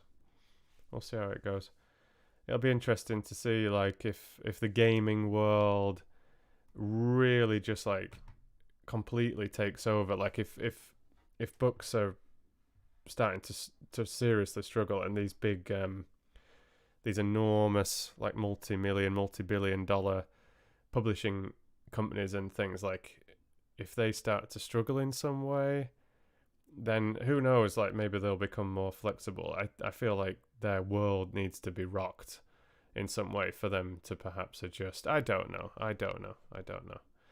We'll see. But thank you for the kind words, though, Caitlin. Much appreciated. And yeah, you were asking, have I tried poetry by Kebab? Not on YouTube. I haven't. I've had an interest in poetry. Certainly studied some poetry at sort of college level, English literature and stuff. But I even auditioned for some poetry on Audible, but I didn't get it, and the narrator was quite rude for some reason. Sorry, the author was quite rude for some reason. But you do come across some pretentious types. We've all been there.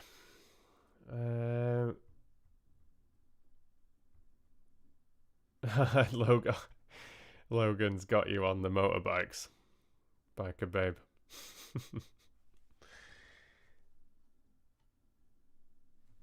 Oh dear. Logan loves his motorbikes. And Ram says, thank you, Mr. Stephen, for reading A Little Princess. It helped me very much to learn British English, and I am still learning. Love you from Egypt. Thanks very much, Ram. Yeah, try The Secret Garden as well if you like. If you like A Little Princess. Secret Garden has become one of my most popular things on YouTube, which has been a real surprise for me, actually. It's so lovely to see that, because Harry Potter was a big focus and The Lord of the Rings was a big focus, and then Secret Garden's just like snuck up under the radar. So lovely. Oh, was it called Would I Lie to You? Yeah, thanks, Tahini.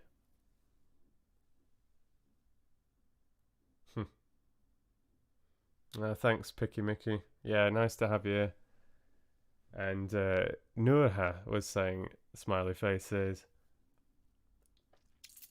Thanks, Mango. Yeah, I know. There was a bunch of you really enjoying it. I was letting, because I was putting it out to the vote, like, what shall we read? And there was a lot of votes for The Witches. Oh, and Velvet text says, can you read Aragon? Yeah, that's one that... Yeah, that's one that's been mentioned a lot, like especially in the past, like when I was reading Harry Potter, and some people were finding me through The Hobbit. Aragon was mentioned a lot, but I can't because of copyright, unless I get like some sort of permission or whatever. But yeah, you said you were a bit sad about Lord of the Rings and you enjoyed Dracula. Yeah, thanks. Yeah. There's always going to be new stuff, all being well. There's always going to be new stuff. Really glad you enjoyed Dracula, and see what else you can find as well. There's some other good stuff out there, I hope. You can try Jekyll and Hyde if you've not tried Jekyll and Hyde. Sherlock Holmes, I'm going to keep recommending it. Ah, thanks, Nurha. So yeah, you found me through Secret Garden, yeah. Happy little coincidences. And thank you so much to Velvet for becoming a Fox fan, for joining as a channel member. Thank you so much, Velvet. Really appreciate the support. Thank you. It means a lot. Thank you very much. Mango says, I'm sorry you can't tell us the name of the rude author. I'd make sure I wouldn't waste a credit on him. Just Patreon me. He won't get a cent from it. Yeah, I honestly, it isn't a particularly famous author. If he ever was to hear me say that, I'm sure he would hate me even more for whatever reason.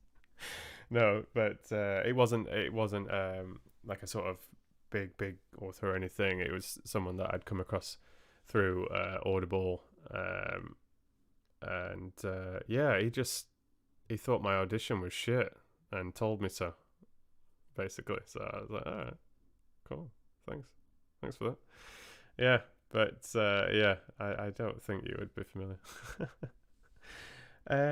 Yeah, I never looked up who actually ended up doing the work for him and how it turned out and everything. If he found some thespian master. Oh, no, this is amazing. We really appreciate your work. Thank you. And Mila said, hello. I just wanted to say your rendition of Dracula was.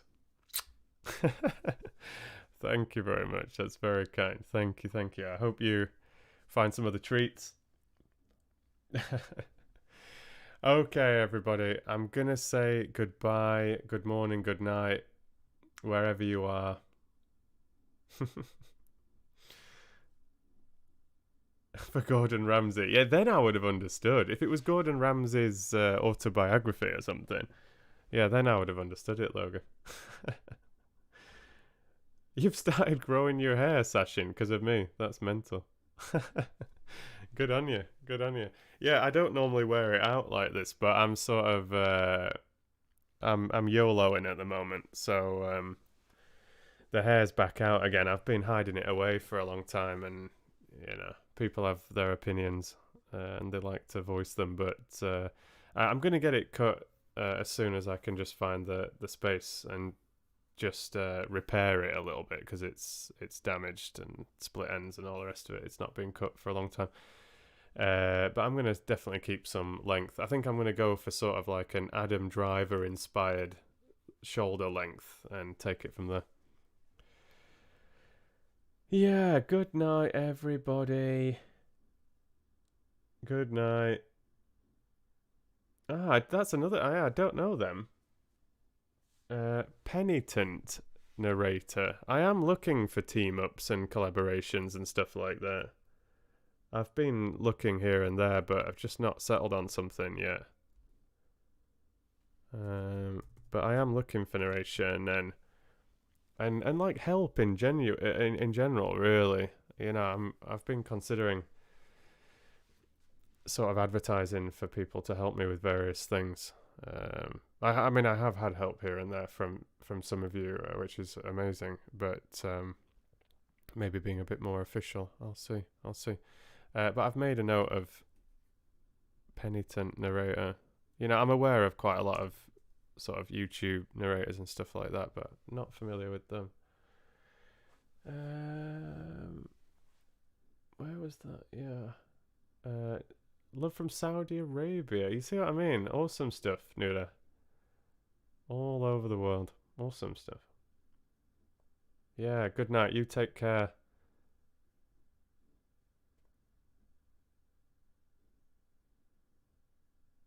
Oh, he's a new channel, the Penitent Narrator. Good stuff.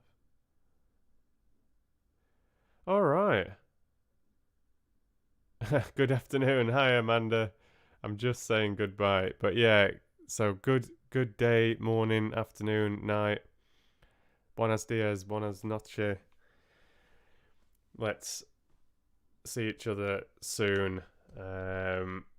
So I'll be having another Zoom call, all being well, at the end of the month. So all my channel members, patrons, you will receive a link. You can come and hang out with us together on Zoom. You don't have to have your webcam on and microphone if you don't want to. You can just be there in the background. Or if you want to actually say hello and, show your face, have a chat. And like I said, at the end of February's Zoom call, we actually did a bit of live reading together as a little group, which was super fun. Yeah, so you're very welcome to join. And as I've been chatting about earlier, I've been just giving myself some space, like much needed space, more than I actually realised. But watch this space. And I will try to get back rolling again. So we'll see. But I'm just going to try not to put too much pressure on myself, look after myself. And I think long term, that's a sensible way to do it. Zoom, these last two times, I've been doing it the last weekend of the month. So it was like the last Sunday of January, last Sunday of February, and this time I might try Saturday. I might try Saturday the 27th. It might be Sunday the 28th, but I will make a community post on YouTube and a Patreon post on Patreon to remind people and to schedule that and everything. So look out for that.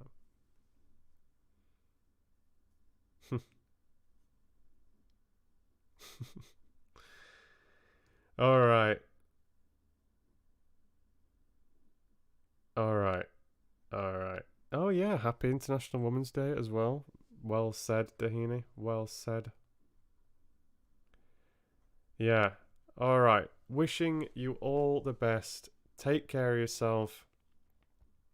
And read to you soon. Thanks so much for joining, everybody. You take care. You take care.